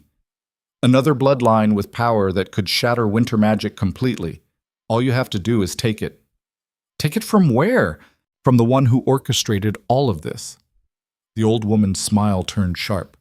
From the high priestess who arranged your rejection, who whispered in Darian's ear about stronger matches, who made sure you'd be desperate enough to accept Riven's offer. The floor dropped out from under Elara's feet. What? Did you really think Darian rejected you on his own?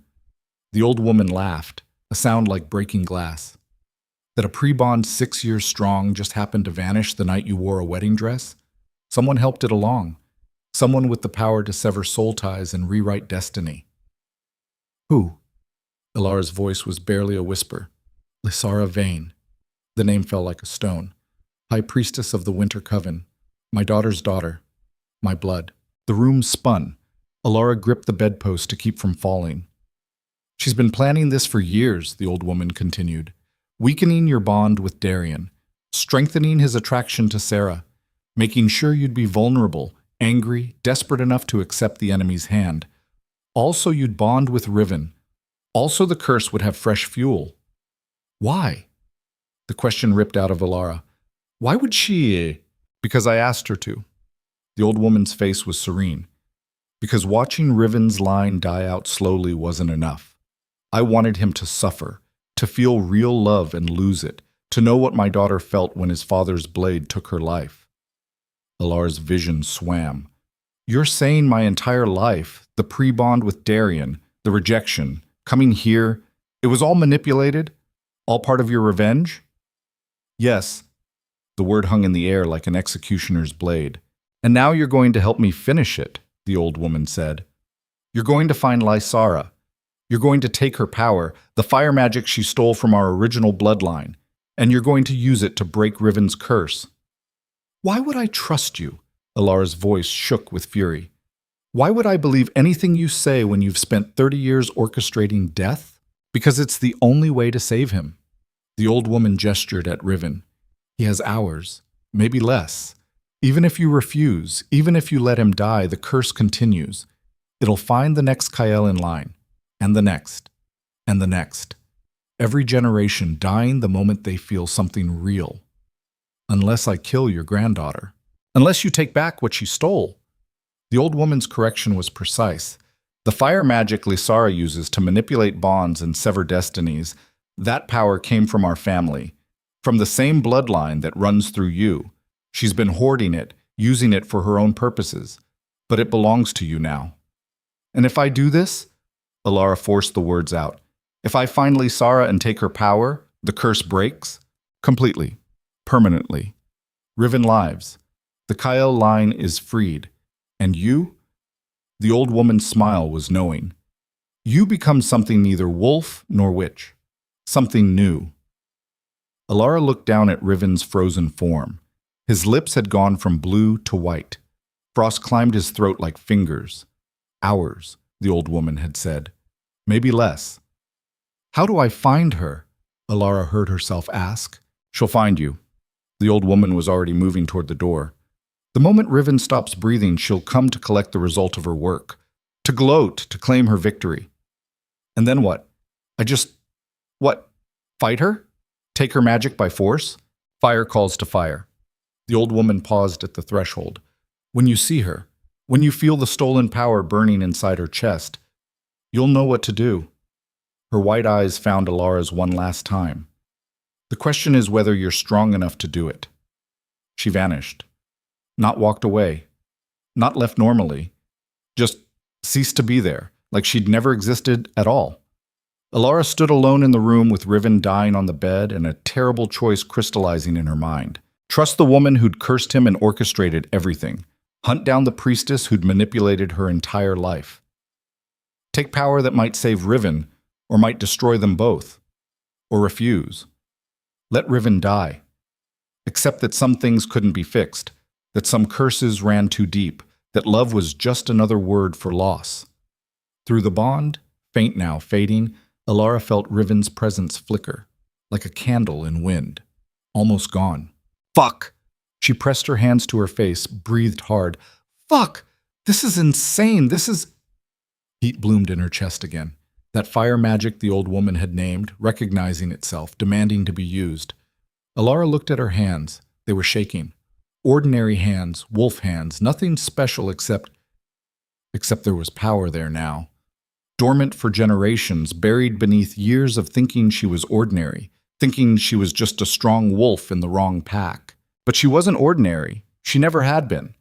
And if taking that power, that stolen fire burning in some distant priestess's chest, was what saved Riven, then Riven's breathing stopped. Elara's head snapped toward him. His chest had gone completely still. No rise, no fall, just frozen silence. No. She lunged for the bed, pressed her ear to his chest. Nothing. No heartbeat, no breath, no warmth except the heat of her own skin against his ice. Riven, she shook him. Riven, wake up. Come back. You can't. The bond went dark. Not cold, not distant. Dark. Like someone had cut a rope and she was falling through nothing, grasping at air, screaming into void. No, no, no! Elara's hands moved on instinct, compressions on his frozen chest, breath into his blue lips. Anything to force life back into him. Don't you dare! Don't you fucking dare leave me like this! The door burst open. Kira rushed in, took one look at the scene, and her face went white. He's not dead, Elara snarled, still doing compressions. He's not. The bond is just... It's dormant. It's... Elara. Kira's hand landed on her shoulder. Stop. He's gone. He's not. He is. Kira's voice cracked. I'm sorry, but he's... A sound like wind through empty halls filled the room. Both women froze. The air itself was changing, thickening, darkening, taking on weight and presence. And then, between one breath and the next, someone else was standing there. A woman. Tall, draped in robes of silver and ice blue, hair white as new snow and eyes the color of winter sky. Beautiful in a way that hurt to look at. Powerful in a way that made Elara's wolf cower. How touching. The woman's voice was silk over steel. The rejected bride, weeping over her consolation prize. Elara surged to her feet, hands still stained with frost from Riven's skin. Who? Lysara Vane, the woman smiled. High priestess of the Winter Coven, architect of your suffering, and the reason that wolf is currently decorating your bed like an ice sculpture. Rage exploded in Elara's chest, white hot, incandescent, burning away fear and grief and every careful control she'd learned. You. The word came out scorched. The old woman said, You manipulated my bond with Darian. You made him reject me. I encouraged what was already there. Lysara moved closer, examining Riven's frozen corpse with academic interest. Darian didn't need much convincing. His ambition did most of the work. I just helped him see that you'd be a liability instead of an asset. Why? Elara's hands clenched. What did I ever do to you? Nothing. Lysara's smile was gentle. You were just convenient. The right bloodline, the right circumstances, the right amount of pride and anger to make you useful. Useful for what? For finishing my grandmother's work. Lysara gestured at Riven. The curse was elegant but incomplete. It kept the Kyle Alphas from loving, yes, but it didn't make them suffer enough. Didn't make them feel the full weight of loss. Her eyes found Elara's. So I found you. I severed your bond with Darian. I made sure Riven would see you as perfect. A woman too angry to love, too proud to need, too damaged to risk his heart on. But he did, Elara whispered. He loved me anyway. Yes. Lysara's voice dripped satisfaction. And watching him realize it, watching him try to stop it, watching the curse take him while you stood there helpless, that was the real revenge. Not just death, devastation.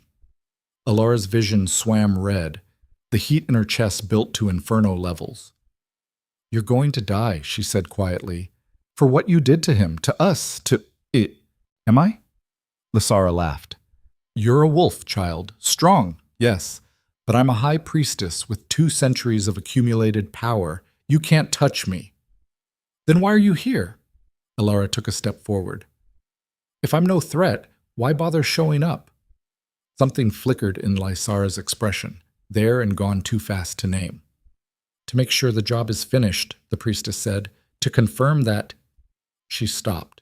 Her eyes went to Elara's chest, where heat was building visible now, a glow beneath skin, red and gold and burning. No, Lysara's face went pale. That's not possible.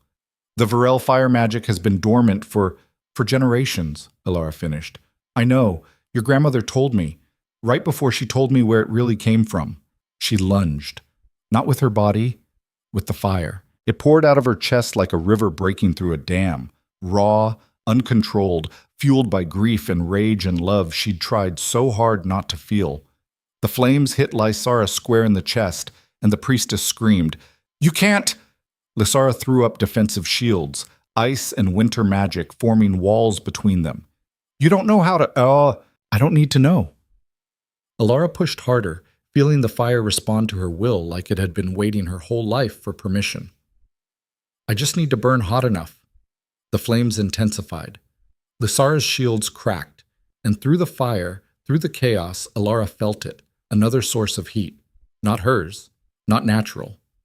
Stolen fire, buried deep in Lysara's chest where it had been hoarded for centuries. Power that belonged to Elara's bloodline. Power that could break curses and rewrite destinies. Power that could save Riven. Give it back, Elara snarled. Give back what you stole. Never. Elara reached through the flames, through Lysara's defenses, through every barrier the priestess tried to throw up. She wrapped her will around that stolen fire and pulled. Lysara shrieked. The power came loose like a tooth yanked from a jaw, violent, bloody, agonizing. It poured into Elara in a torrent of heat and light and raw magic that burned through her veins like liquid gold. Too much. It was too much. Her body couldn't contain this, couldn't process... Stop! Kira's voice from somewhere distant. Elara, you're burning yourself apart. But Elara couldn't stop. Wouldn't stop. Not when she could feel the full scope of what Lysara had stolen, what she'd hoarded, what she'd used to manipulate bonds and sever destinies and orchestrate suffering. Not when she could feel Riven's frozen corpse on the bed behind her, cold and still and waiting. The last of the stolen fire ripped free. Lysara collapsed, screaming, hands clutched to her chest where a hole now gaped, not physical, but visible anyway. A void where power used to be. You, the priestess gasped, you've killed us both. That much power will consume you from the inside. You'll burn until there's nothing left but... Elara turned away from her, turned toward Riven, turned toward the frozen body of the man she'd tried so hard not to love, and loved anyway, desperately, completely, enough to unmake herself if it meant saving him. Watch, Elara said. She placed both hands on Riven's chest and let the fire loose, not as an attack, as a gift. Every ounce of stolen power, every drop of heat she'd pulled from Lysara's chest, every spark of her own dormant magic, she poured it into Riven's frozen heart. Fire met ice, and this time, instead of feeding the curse, instead of accelerating death, the ice shattered. Riven's body convulsed, his back arched, his mouth opened in a gasp that pulled air into lungs that had been still for minutes? Hours. Elara had lost track. The frost covering his skin didn't just melt. It evaporated. Steam rose from his body in waves as heat flooded through him, burning away the curse from the inside out. Behind Elara, Lysara was still screaming, rage now instead of pain. No, it's not possible. The curse is blood deep. It can't... It can if you burn hot enough, Elara said without looking back. Riven's eyes snapped open, no longer gray, no longer black with curse death. Gold, burning gold, like embers caught in his irises. He grabbed Elara's wrists where her hand still pressed against his chest. What did you do? His voice was raw, scorched. I felt the bond went dark, and then I broke it, Elara said simply. The curse. I burned it out. How does it matter? Elara's own voice was shaking now, exhaustion hitting like a tidal wave. You're alive, that's... She swayed. Riven caught her before she fell, pulling her against his chest. Warm now, burning warm, heat radiating from him like he'd swallowed the sun. You're an idiot, he said against her hair. Taking on a high priestess with no training, no control, you could have died. So could you, Elara managed. You did die. I felt the bond go dark. I felt you. I know. His arms tightened. I felt it too. The curse taking me. Everything going cold. And then his voice caught. Fire. You're fire. Pulling me back. Behind them, Lysara was trying to stand, weakened but not defeated, hands already weaving new magic, ice forming at her fingertips. This isn't over, the priestess hissed. You may have stolen my power, broken the curse, but I still have... Riven moved. One moment he was holding Elara. The next he was across the room with his hand wrapped around Lysara's throat, eyes burning with that new gold fire. You manipulated her bond, he said quietly. You orchestrated her rejection. You used her as a weapon against me and my family for 3 generations. My father was a monster, Riven interrupted. I won't defend what he did, but you didn't curse him, you cursed me, my grandfather, every Kael who came after, who had nothing to do with your daughter's death. Revenge doesn't care about, neither do I. Riven's grip tightened. You're done. No more curses, no more manipulation, no more... Wait! Elara's voice stopped him. She was on her feet now, swaying but standing, eyes locked on Lysara's face. Don't kill her. Riven's eyebrows rose. After everything I know what she did. Elara moved closer. But killing her makes us the same as her. Makes this about revenge instead of... She stopped, searching for words. Instead of choosing something different. She tried to destroy us, Riven said flatly. She failed. Elara's hand found his shoulder. We're here, we're alive. The curse is broken. Letting her die in rage and bitterness, that just continues the cycle. For a long moment, Riven stared at Lysara with murder in his burning eyes. Then, slowly, his hand opened. Lysara collapsed, gasping and powerless. If you ever come near my pack again, Riven said quietly, if you ever attempt to harm Elara or anyone under my protection, I will forget mercy. I will make you beg for the death I'm giving you now. Understood? Lysara nodded, unable to speak. Get her out of here, Riven told Kira. Strip her of rank, titles, whatever power she has left in the coven. Make sure everyone knows what she did, and if she resurfaces... She won't, Kira said grimly, already hauling the priestess to her feet. I'll make sure of it. They dragged Lysara out. The door closed. Silence fell like snow. Elara and Riven stood in the wreckage of the room, frost melting into puddles, scorch marks on the walls, the air still crackling with residual magic. They stood and looked at each other like strangers meeting for the first time. We should talk, Riven said finally. About what? About the fact that you just destroyed yourself to save me. His jaw flexed. About the fact that you took on a high priestess with centuries of experience and somehow won. About the fact that you're standing there with fire magic burning in your veins and you haven't collapsed yet. I'm about to, Elara admitted. Her legs felt like water. Her chest ached where the fire had poured out. Any second now. Then talk fast. Riven crossed to her, caught her before she fell again. Why? Why risk everything for... Because I love you. The words fell out before Elara could stop them. Because I tried not to. Because I knew what it would cost. Because I told myself it was just political. But I love you. And watching you die, feeling the bond go dark. I couldn't... Her voice broke. Riven was quiet for a long moment. Then, The curse is gone. I know. Which means I can feel everything now, without filters, without control. His hands tightened on her waist. And what I'm feeling... Don't. Elara pressed her hand to his mouth. Don't say it just because you think you have to. Don't say it because I said it first. Don't... Riven kissed her palm, then her wrist, then pulled her close enough that she could feel his heartbeat, strong and steady and warm, against her chest. I'm saying it because it's true, he said against her hair. Because I've been fighting it since the moment you took my hand in Silver Peak's courtyard. Because the curse made me think feeling this would kill me.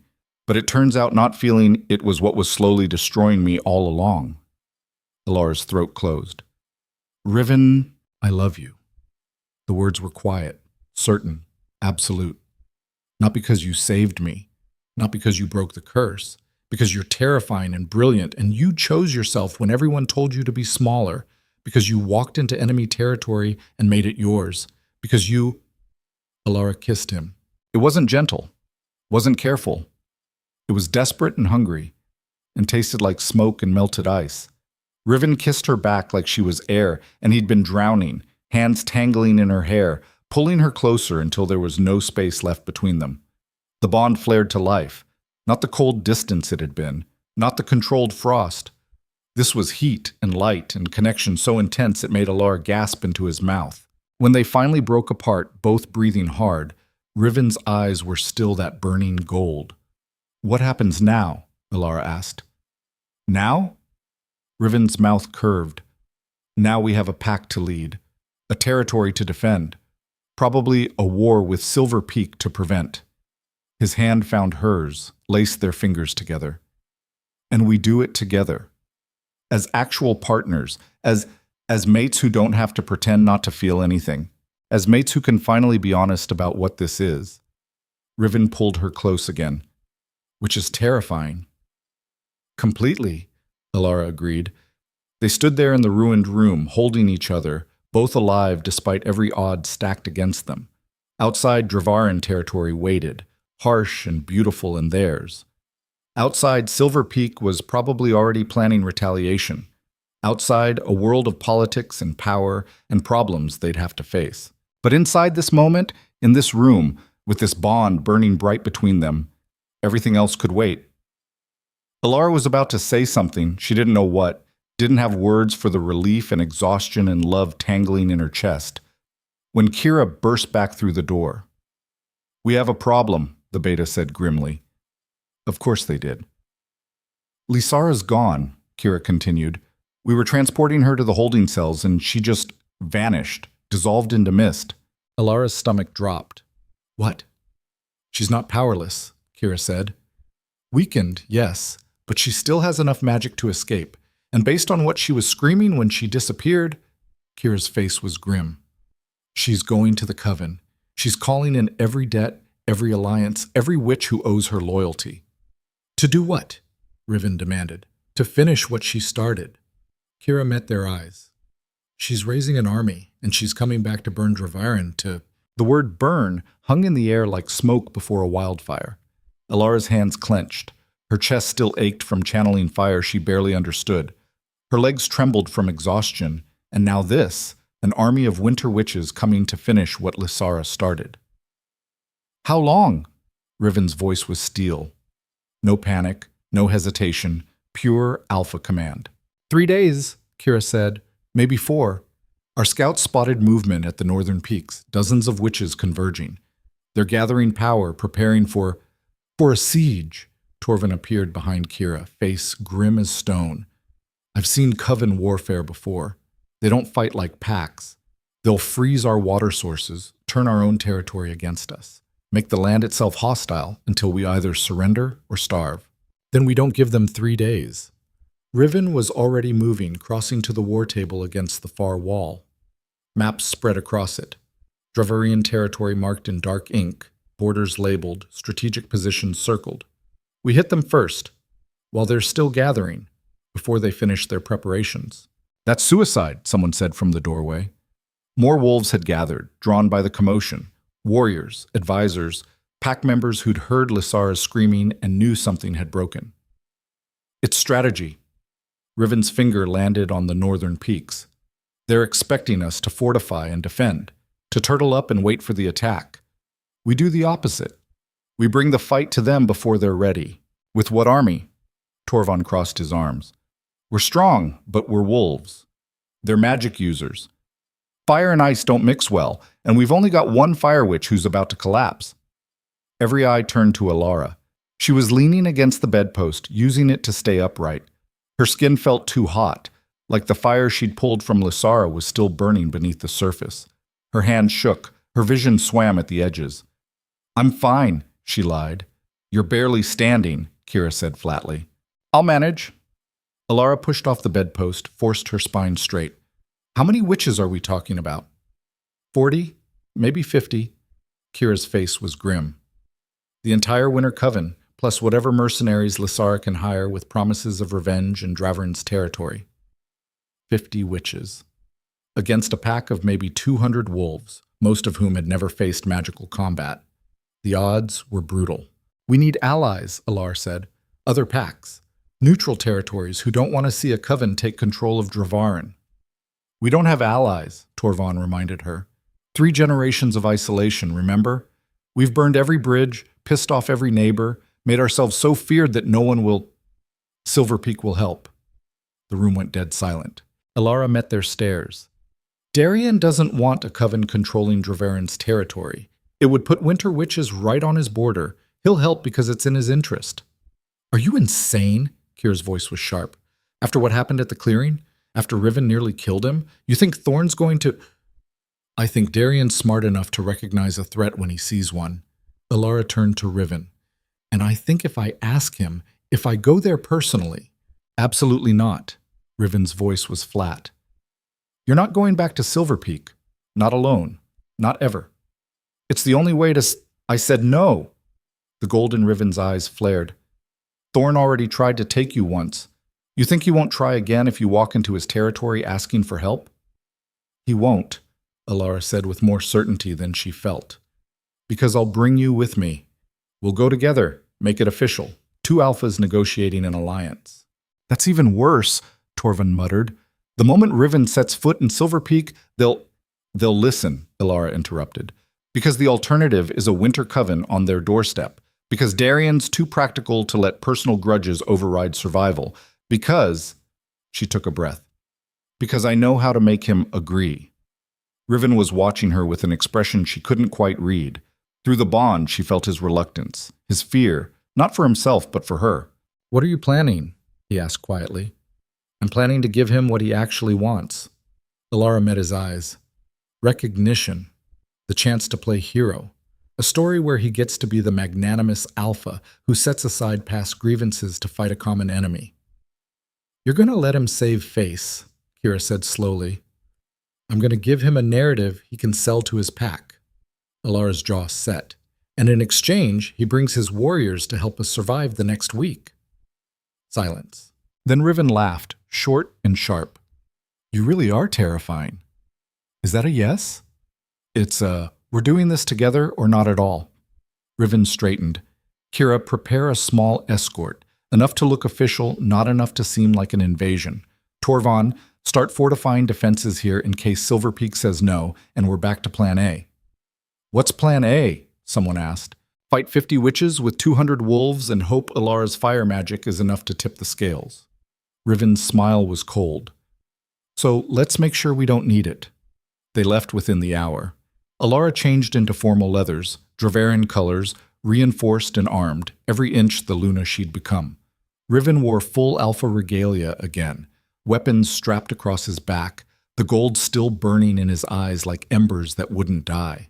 The escort was small, just Kira and 6 warriors, enough to make a statement without starting a war. The journey to Silver Peak took 4 hours. 4 hours of silence and preparation, and Elara trying not to think about the last time she'd crossed this border, the last time she'd worn white instead of crimson, the last time she'd believed Darien loved her. It felt like a lifetime ago. It had been less than a month. They reached Silver Peak's border at sunset. Appropriate timing, Elara thought grimly. Everything significant seemed to happen during transitions, dawn or dusk, beginnings or endings. Silver Peak guards met them at the marker stones, a dozen wolves in silver, weapons drawn, faces hostile. "State your business," their leader said. Young, nervous, trying to sound commanding and failing. "We're here to speak with Alpha Thorn," Riven said. "Official pack business. He'll want to hear this." Alpha Thorn doesn't take meetings with his enemy? Riven's smile was sharp. "Tell him anyway. Tell him Elara Varel requests an audience regarding a threat to both our territories. Tell him if he refuses, he'll regret it when winter witches are freezing his water sources and killing his people." The guard's face went pale. "Wait here." He disappeared into the trees. They waited. Elara could feel eyes on them, Silver Peak scouts in the branches, warriors hidden in defensive positions, probably a dozen crossbows aimed at Riven's head. Her old pack, treating her like the enemy now. It should have hurt more than it did. "You okay?" Riven's voice was low, meant only for her. "I will be." Elara didn't look at him. "Once this is over." "And if Thorn refuses?" "He won't." She said it with conviction she didn't entirely feel. "He's too smart to let pride override survival." The guard returned, slightly out of breath. "Alpha Thorn will see you, but only you two. Your escort stays here." Kira started to protest, but Riven raised a hand. "Agreed. But if we're not back in an hour, you burn this forest to the ground." The guard swallowed hard. "This way." They followed him through familiar territory, paths Elara had walked 1,000 times, trees she'd climbed as a child, clearings where she'd trained with warriors who now watched her pass with suspicion and barely concealed hostility. Coming back felt like wearing a skin that no longer fit. Silver Peak's main hall loomed ahead, elegant where Draverin was brutal, decorated where her new home was sparse. The doors opened to reveal the same space where she'd been rejected, the same cathedral ceiling of woven silver, the same moonlight trapped in branches overhead. And standing at the center, waiting, was Darian. He looked tired. Dark circles under his storm cloud eyes, jaw tight, shoulders carrying tension like armor. Sarah stood beside him, pale and quiet, one hand resting protectively on her stomach. Pregnant, Elara realized with a jolt, already showing. The knife twisted deeper than it should have. "Elara," Darian's voice was carefully neutral. "I have to admit, I didn't expect you to come back, especially not with—" His eyes cut to Riven, and something ugly flickered across his face. "Him!" "We're not here for pleasantries," Riven said flatly. "We're here because you have a problem, and we're the only ones who can help you solve it." "I don't need help from—" "Lysara Vane is raising an army," Elara interrupted. 40 to 50 winter witches. They're gathering at the northern peaks, preparing to siege Draverin. And once they're finished with us, they'll turn south, toward you." Darian's expression flickered. "Winter witches? Why would they—" "Because I destroyed their high priestess's power and broke a curse she spent 30 years maintaining." Elara's voice was steady. "Because Riven and I survived something we weren't supposed to, and now Lysara wants revenge. She's coming for Draverin first, but make no mistake, Silver Peak is next on her list." "That's not my problem." "It will be." Riven stepped forward. "When she controls our territory, when she has a foothold this far south, when winter witches are freezing your borders, and you don't have the numbers or the magic to stop them. I have 300 warriors, and they'll die." Elara's voice cut like glass. "Witches don't fight like wolves, Darian. They don't meet you on battlefields or honor challenges. They turn your own land against you. They freeze you from the inside out. And by the time you realize you're losing, it's already too late." Silence fell. Darian looked between them, Elara in her crimson and black, Riven with gold burning in his eyes, both of them alive despite everything that should have killed them. "What are you asking for?" Darian said finally. "An alliance." Riven's voice was precise. "Temporary, tactical. You bring your warriors to the northern peaks. We fight the Coven together. Once they're defeated, we return to our respective territories and resume normal hostilities. You want me to risk my pack's lives to save yours. I want you to be smart enough to see the bigger threat." Elara stepped forward. "This isn't about us, Darian. This isn't about what happened between us or whose pride got bruised. This is about survival. About stopping a Coven from gaining enough power to threaten every pack in the region." And why should I believe you? Darian's voice turned sharp. Why should I trust that this isn't some elaborate trap, that the moment my warriors are committed, you won't turn on them? Because we're bonded, Riven said quietly. Elara and I. Permanently. Which means if I betray you, I betray her, and I won't do that. Something in Darian's face twisted. How touching. The enemy loves his stolen bride. She wasn't stolen, Riven said. She was smart enough to leave. You manipulated her. I offered her a choice. Riven's voice dropped to something dangerous. Which is more than you did. You rejected her publicly, humiliated her in front of everyone she knew, and then had the audacity to demand her back when it became politically inconvenient. So don't stand there and lecture me about manipulation. Darian's hands clenched. Around them, Silver Peak warriors shifted, ready for violence. Stop! Elara's voice cut through the tension. Both of you. This isn't about whose ego is bigger or who wronged who.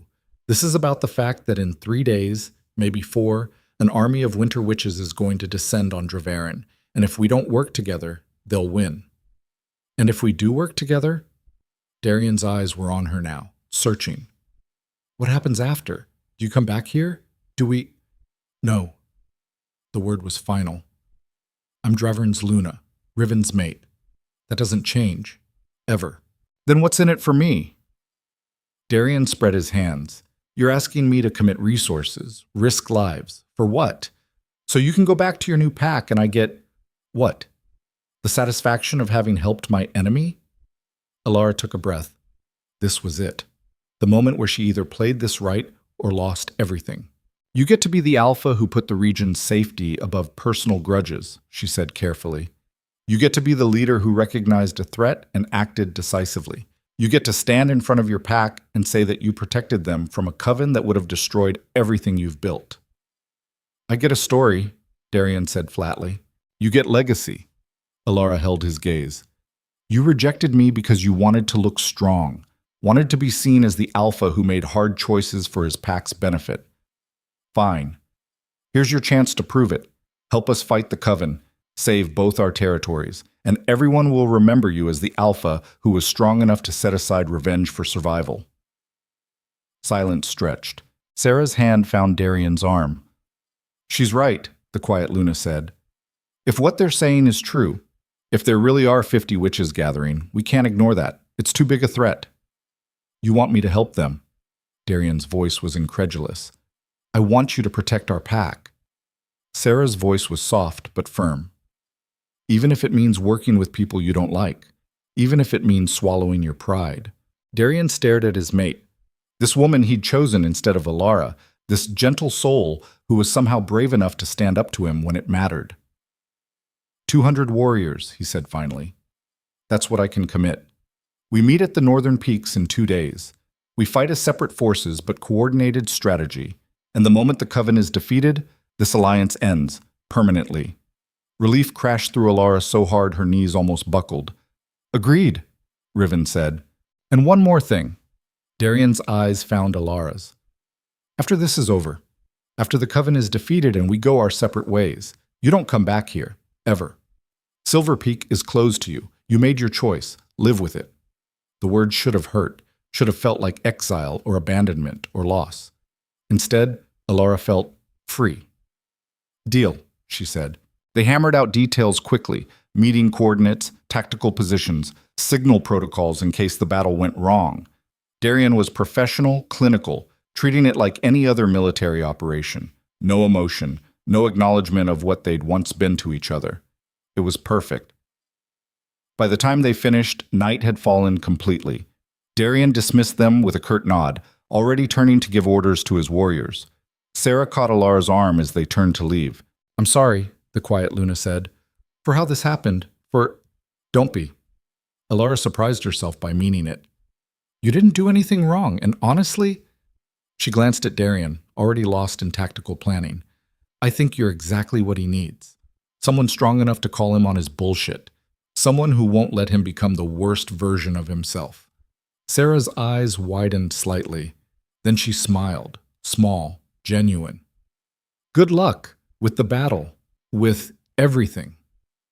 You too. Elara left before this moment could get more complicated. Riven was waiting outside. Kira and the escort gathered around him. The moment Elara appeared, the tension in his shoulders eased slightly. "Well?" Kira demanded. "We have an alliance." Elara's voice was steady. 200 Silver Peak warriors, meeting in 2 days at the northern peaks. He actually agreed? Torvin sounded skeptical. He's smart enough to recognize a real threat when he sees one. Elara looked at Riven. "Now, we just have to make sure we survive what comes next." They traveled back to Dravarin through darkness, pushing hard, arriving just before dawn.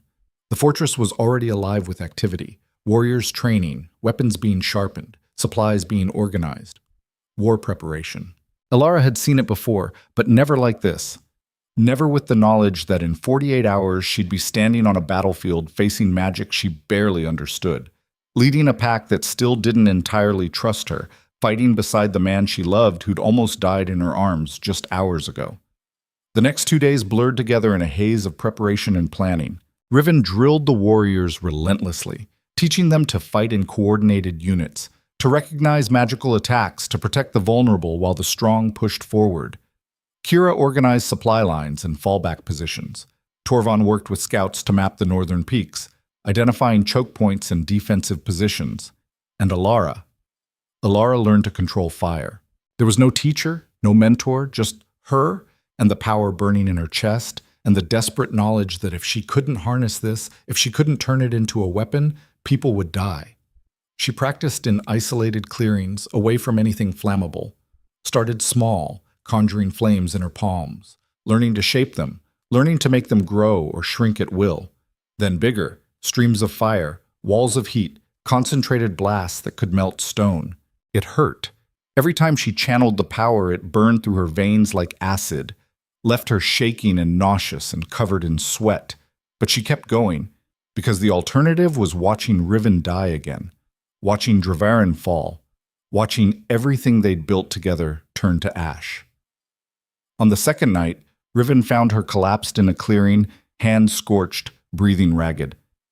"You're going to kill yourself before the battle even starts," he said quietly, kneeling beside her. "I'm fine." "You're bleeding." He caught her wrist, turning her palm up. Blisters covered her skin, some broken and weeping. "This is... Elara, you can't... I have to." She pulled her hand back. "You've seen what the Coven can do. Ice magic that freezes from the inside out. Curses that kill with a touch. If I can't match that, if I can't protect our people, you don't have to do this alone." Riven's voice was gentle. "We have 500 warriors between Dravarin and Silver Peak. We have strategy, numbers, terrain advantage. We have one fire witch against 50 winter witches." Elara met his eyes. "You know how this ends if I'm not strong enough." Silence. Then Riven pulled her close, careful of her burned hands, and held her while she shook with exhaustion and fear and determination. "I'm terrified," he had admitted against her hair, "of losing you, of watching you burn yourself out trying to save everyone, of... I know." Elara pressed her face to his chest. "I'm terrified too, but we don't have a choice. We fight or we die. Those are the options." "Then we fight." Riven's arms tightened. "Together, no matter what comes." "No matter what?" Elara echoed. The next morning, they marched. 500 wolves, 200 from Dravarin in crimson and black, 200 from Silver Peak in silver and gray, and another 100 from smaller packs who'd heard about the Coven and decided survival outweighed ancient grudges. They moved in formation through forest and over hills, a river of warriors flowing north toward the peaks where winter witches waited. Elara rode at the front beside Riven, Kira on her left, Darian maintaining careful distance on her right. The two alphas didn't speak to each other, didn't acknowledge each other beyond tactical necessity. It was enough. They reached the northern peaks at sunset on the third day. The landscape was brutal, jagged rocks, sparse vegetation, wind that cut like knives, and at the highest point gathered in a semicircle around what looked like an altar of ice. The Coven. Elara's breath caught. There were more than 50, closer to 70, maybe 80. All dressed in robes of white and ice blue, all with hands already weaving patterns in the air, all watching the approaching army with expressions that ranged from anticipation to hunger. And at the center, standing on the altar itself, was Lysara. She looked different than she had in Dravarine's fortress. Stronger, more solid, like she'd regained some of the power Elara had ripped away, or drawn it from another source entirely. "Welcome," Lysara's voice carried across the distance, amplified by magic. "I'm so glad you could make it. Both packs working together. How touching. How—" Her smile was cold. "Futile." "Defensive positions," Riven ordered quietly. "Archers to high ground. Shields forward. Wait for my signal." The army shifted, warriors moving into formation with practiced efficiency. Silver Peak on the left flank, Dravarin on the right, smaller packs filling gaps in between. Elara dismounted, feet hitting stone, fire built in her chest, responding to proximity to the coven, to Lysara's stolen power, to the threat crackling in the air. "You don't have to do this," she called up to the high priestess. "The curse is broken. Riven's alive. Your revenge failed. You can walk away." "Walk away?" Lysara laughed. "When I have an army. When I have power you can't imagine. When I have the perfect opportunity to destroy both packs in one glorious—" "You have nothing," Elara interrupted. "I took your stolen fire, broke your curse, exposed your manipulation. You're just a bitter old woman clinging to a revenge that stopped mattering the moment we survived it." Lysara's face twisted. "You think you're safe because you have numbers? Because you convinced these fools to fight for you? I'll show you what real power looks like." She raised her hands. The coven moved as one. Ice exploded across the battlefield, jagged spears shooting from the ground, walls of frost cutting off retreat routes, a blizzard manifesting from nothing to blind and disorient. Warriors screamed. Some fell immediately, frozen mid-step, others scattered, defensive formations breaking under magical assault. "Hold!" Riven's voice cut through chaos. "Shields up! Protect the flanks!" Elara didn't wait for orders.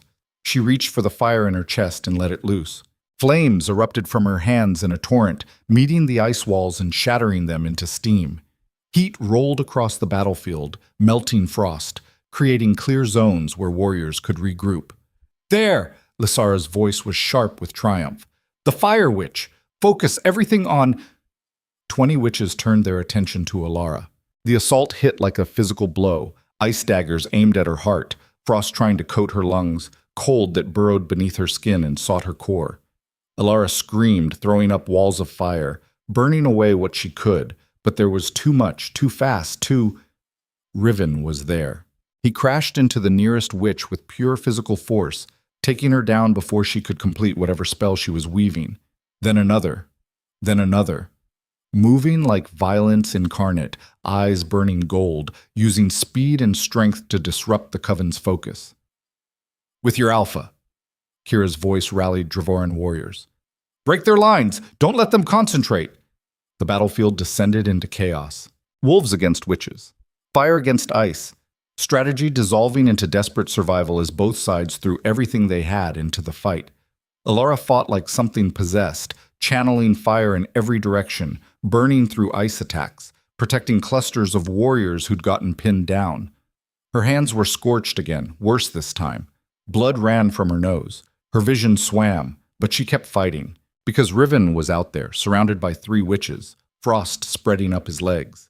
Because Kira had taken an ice spear through the shoulder and was still fighting one-handed.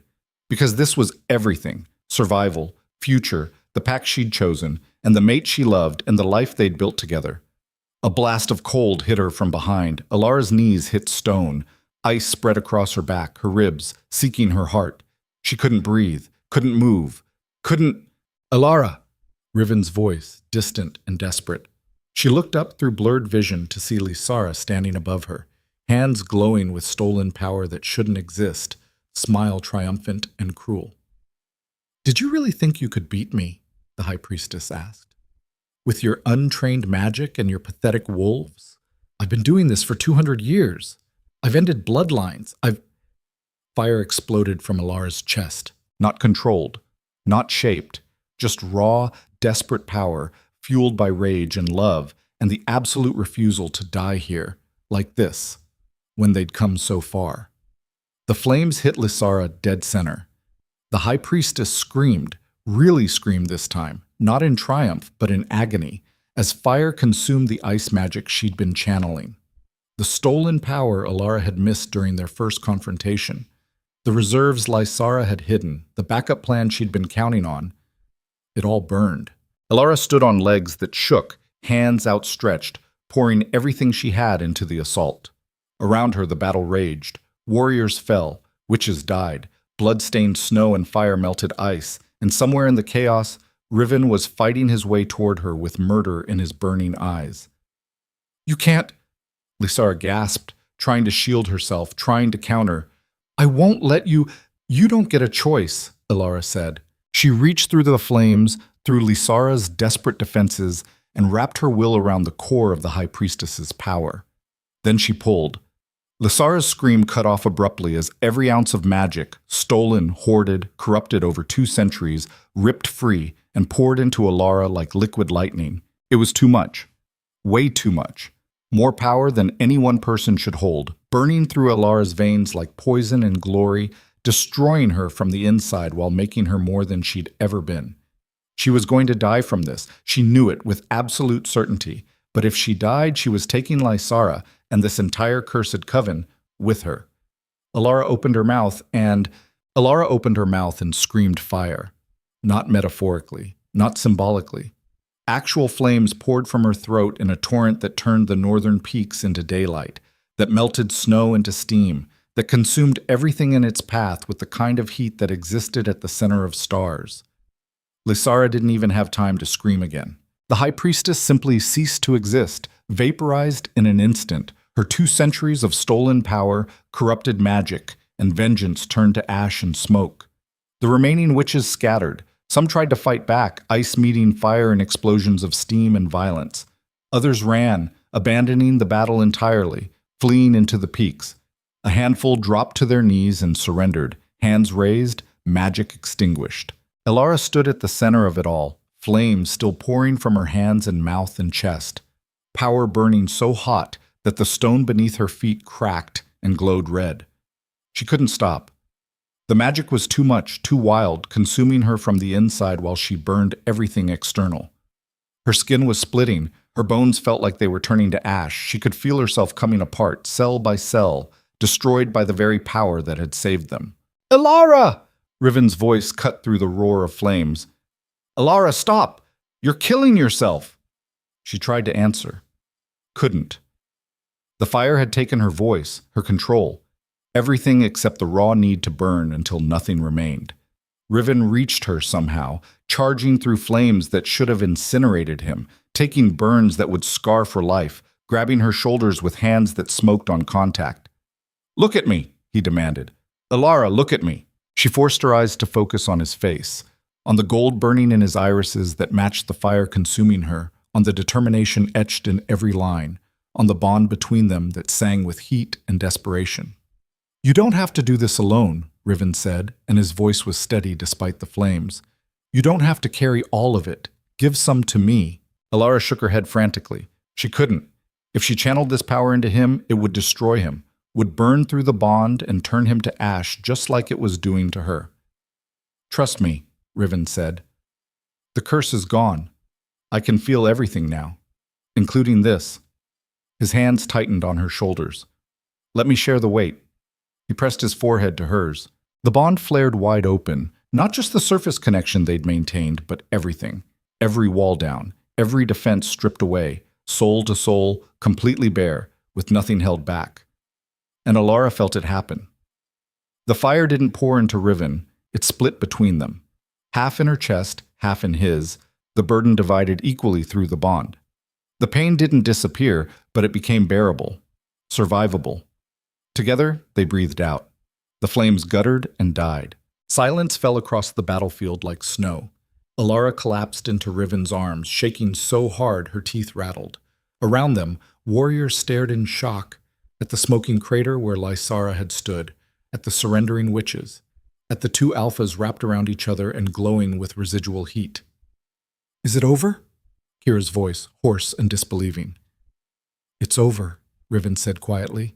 The battlefield erupted into chaos of a different kind, cheering, crying, warriors checking each other for injuries, medics rushing forward to treat the wounded.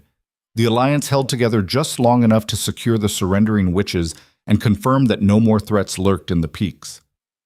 Then it fractured. Silver Peak warriors gathered around Darien, already preparing to march back to their territory. Dravaran wolves regrouped under Kira's direction. The smaller packs who'd joined the fight dispersed quickly, wanting no part of whatever came next. Darien approached while medics were wrapping burns on Elara's hands. "It's done," he said without preamble. "The Coven is defeated. The Alliance ends here." Elara looked up at him, at this man she'd once loved, once believed was her destiny. He looked tired, older, like the weight of leadership had carved lines into his face that hadn't been there a month ago. "Thank you," she said quietly, "for coming, for fighting with us." "I didn't do it for you." Darien's voice was stiff. "I did it for my pack, for the region. Don't mistake tactical alliance for—" "I won't," Elara interrupted. "I know exactly what this was, and I'm grateful anyway." Darien's jaw worked. Behind him, Sarah waited with one hand on her swollen belly, patient and steady. "You got what you wanted," Darien said finally. "Power, recognition, a mate who won't—" He cut himself off. "I hope it was worth it." "It was." Elara met his eyes without flinching. Every moment, every choice, even the parts that hurt. Something flickered in Darien's expression. Regret, maybe, or acknowledgement. Then it was gone, buried beneath the alpha mask he wore so well. "Goodbye, Elara." "Goodbye, Darien." He turned and walked away. Sarah caught Elara's eye as they passed, offered a small nod. Respect, or understanding, or maybe just relief that this chapter was finally closed. Elara watched them go, feeling nothing but a faint echo of what used to be. The pre-bond that had defined 6 years of her life was truly gone now, replaced by something infinitely stronger burning in her chest. "You okay?" Riven appeared beside her, his own hands wrapped in bandages. "Yeah." Elara leaned into him. "I really am." The journey back to Dravaran took 3 days. They moved slowly, hampered by injuries and exhaustion. 27 wolves had died in the battle, 18 from Dravaran, 9 from Silver Peak. Another 40 were wounded badly enough to need carrying. The victory felt hollow in the face of that loss. Elara spent the journey learning names, memorizing faces, asking about families, about mates left behind, about children who'd have to grow up without parents. Every death was a weight she added to her chest, every loss a responsibility she accepted. This was what leadership meant, not just the glory of victory, but the grief of cost. Riven walked beside her most of the way, silent but present. Through the bond, she felt his own grief. For warriors he'd trained, wolves he'd known their whole lives, the price paid for survival. "Does it get easier?" she asked on the second night, lying beside him under stars. "No." His voice was quiet. "You just get better at carrying it." "That's not comforting." "It's not supposed to be." Riven's hand found hers in the darkness. "But you don't carry it alone anymore. That's something." They reached Dravaran at dawn on the 4th day. The fortress looked exactly the same, black stone and iron gates, built into the mountainside, harsh and beautiful. But everything felt different. The warriors who greeted them at the gates looked at Elara with something new in their eyes. Not suspicion, not skepticism, respect. She'd proven herself, not just as Riven's mate or a political alliance, but as their Luna. Someone who'd stood on a battlefield and burned down their enemies to save them. Someone worth following. The next weeks blurred together in a haze of recovery and rebuilding. Funerals for the fallen. Negotiations with the surrendering witches. Some were imprisoned, others were exiled. A handful who'd only joined the Coven under duress were released with warnings. Diplomatic communications with other packs, explaining what had happened, establishing new boundaries. And through it all, Elara learned to lead. Kira taught her pack politics, who to trust, who to watch, which families held old grudges, and which were loyal to the bone. Torvon drilled her in combat strategy until she could plan defensive positions in her sleep. Riven showed her the quiet parts of leadership. How to listen, how to see what people weren't saying, how to make decisions that hurt, but were necessary. She made mistakes, dozens of them, trusted the wrong wolf, misjudged a situation, said yes when she should have said no. But she learned, and slowly, carefully, She stopped feeling like an outsider playing at Luna and started feeling like she actually belonged. 6 weeks after the battle, Elara woke to find Riven already awake, watching her with an expression she couldn't quite name. "What?" she mumbled, still half asleep. "I'm trying to figure out when it happened," Riven said quietly. "When what happened?" "When I stopped being able to imagine my life without you in it." His thumb traced circles on her palm. "I know when we bonded, I know when the curse broke, but somewhere between those moments and now, you stopped being a political alliance and became everything?" Elara offered. "Everything," Riven agreed. She kissed him, slow and sweet and tasting like morning and promises. The bond hummed between them, warm and steady, no longer requiring control or distance or fear. "I love you," she said against his mouth. "I know," Riven smiled. "You literally burned down a high priestess to save me. Kind of gave it away." "Shut up." He kissed her again, deeper this time, until they were both breathless and tangled together in sheets that smelled like home. Later, much later, they emerged to find Kira waiting with news. "Silver Peak sent a message," the beta said, handing over a sealed letter. Alara's stomach clenched. She broke the seal, unfolded the parchment, scanned the contents, then laughed. "What?" Riven asked. "Sarah had the baby," Elara said, still reading. "A girl, healthy, they're naming her Elena." She looked up. "Darian says it's not after me, but it's definitely after you," Kira said dryly. "He also says Silver Peak formally recognizes our bond and Dravaran's sovereignty. No more territorial disputes, no more border conflicts." Elara kept reading.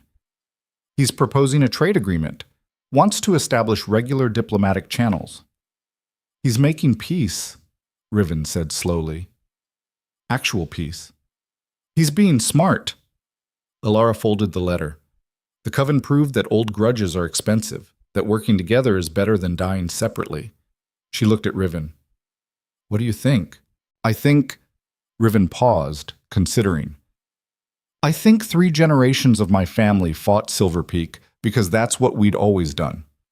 Because the hate was inherited, not earned, and maybe it's time to try something different. So we accept? We negotiate." Riven's smile was sharp. "This is still politics. We're not going to roll over and give them everything they want. But, yeah, we work toward peace." It took 3 months to hammer out the trade agreement.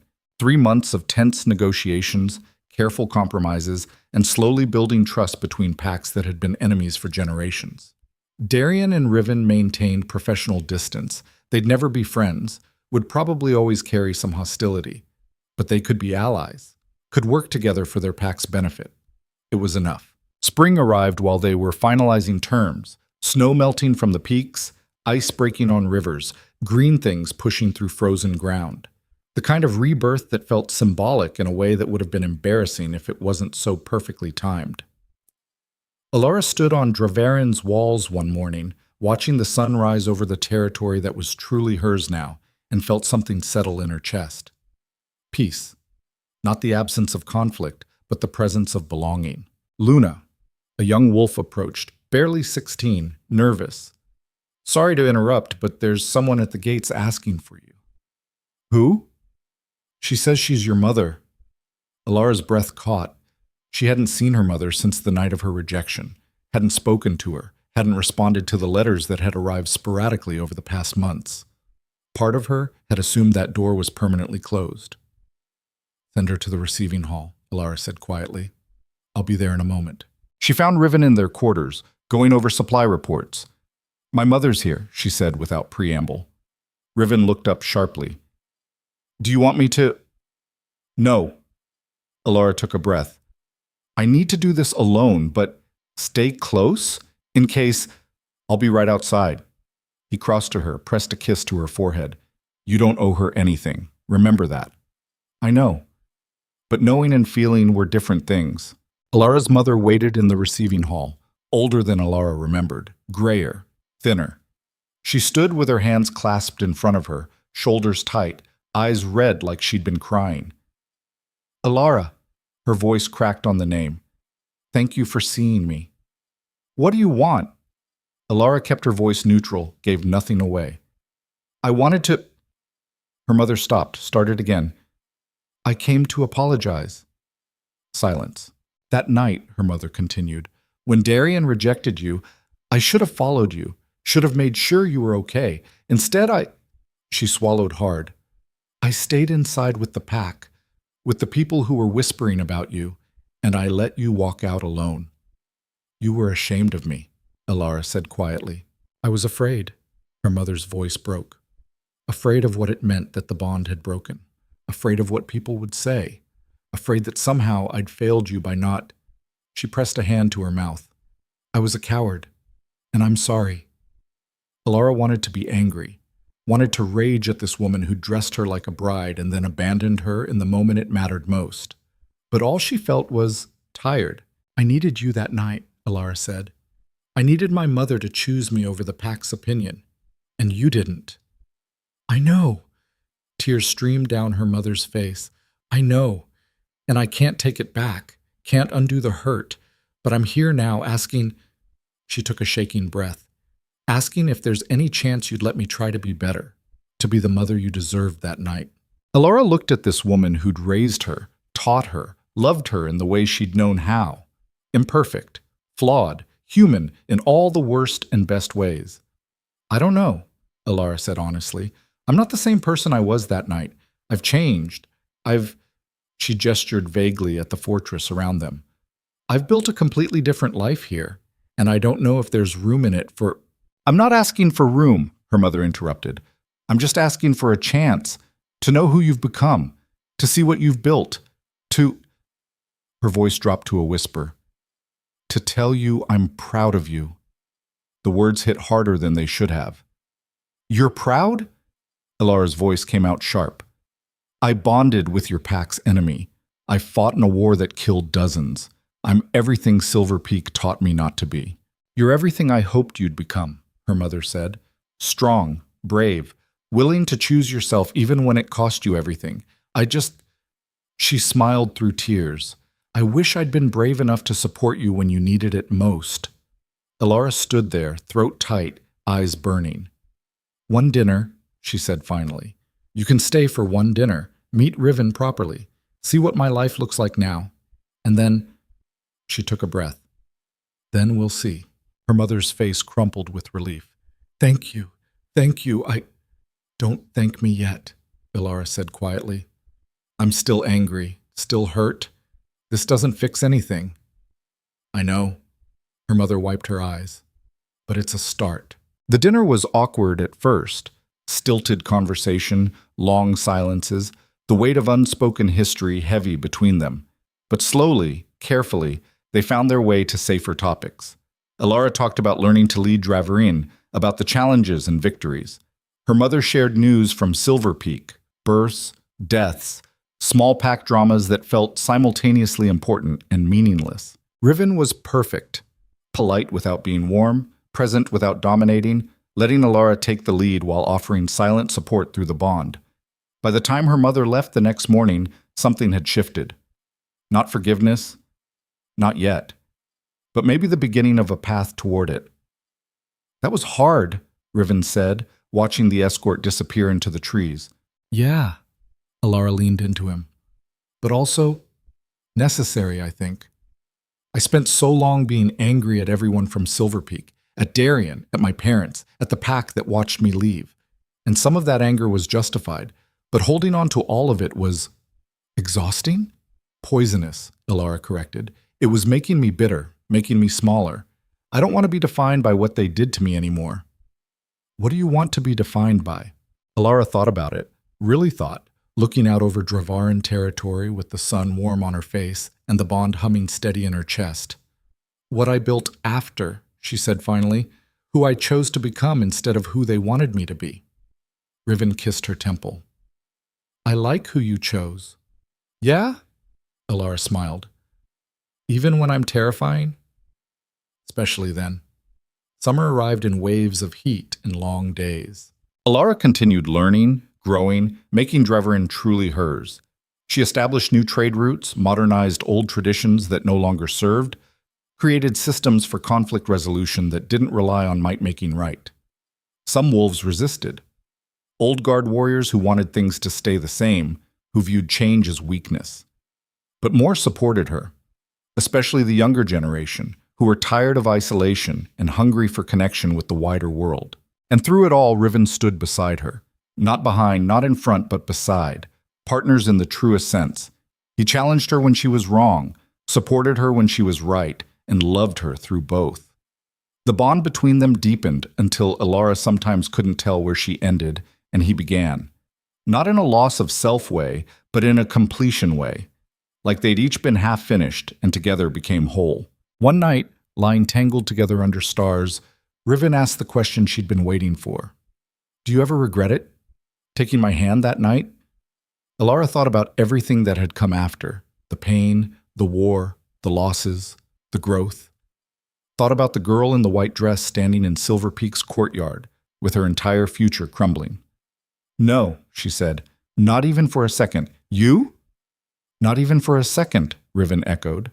They fell asleep like that, wrapped around each other, completely at peace, the curse broken and the war over and the future spreading out before them like an open road. 6 months after the battle, Dravarin held a festival. Not for any particular reason, just to celebrate survival, to honor the fallen, to mark the transition from war to peace, from isolation to connection. Packs from all over the region attended. Even Silver Peak sent a delegation, though Darian himself stayed home with his new daughter. The fortress was decorated, food abundant, music and laughter filling spaces that had been silent for too long. Elara stood on the walls at sunset, watching wolves from former enemy packs dancing together, sharing stories, building friendships that would have been impossible a year ago.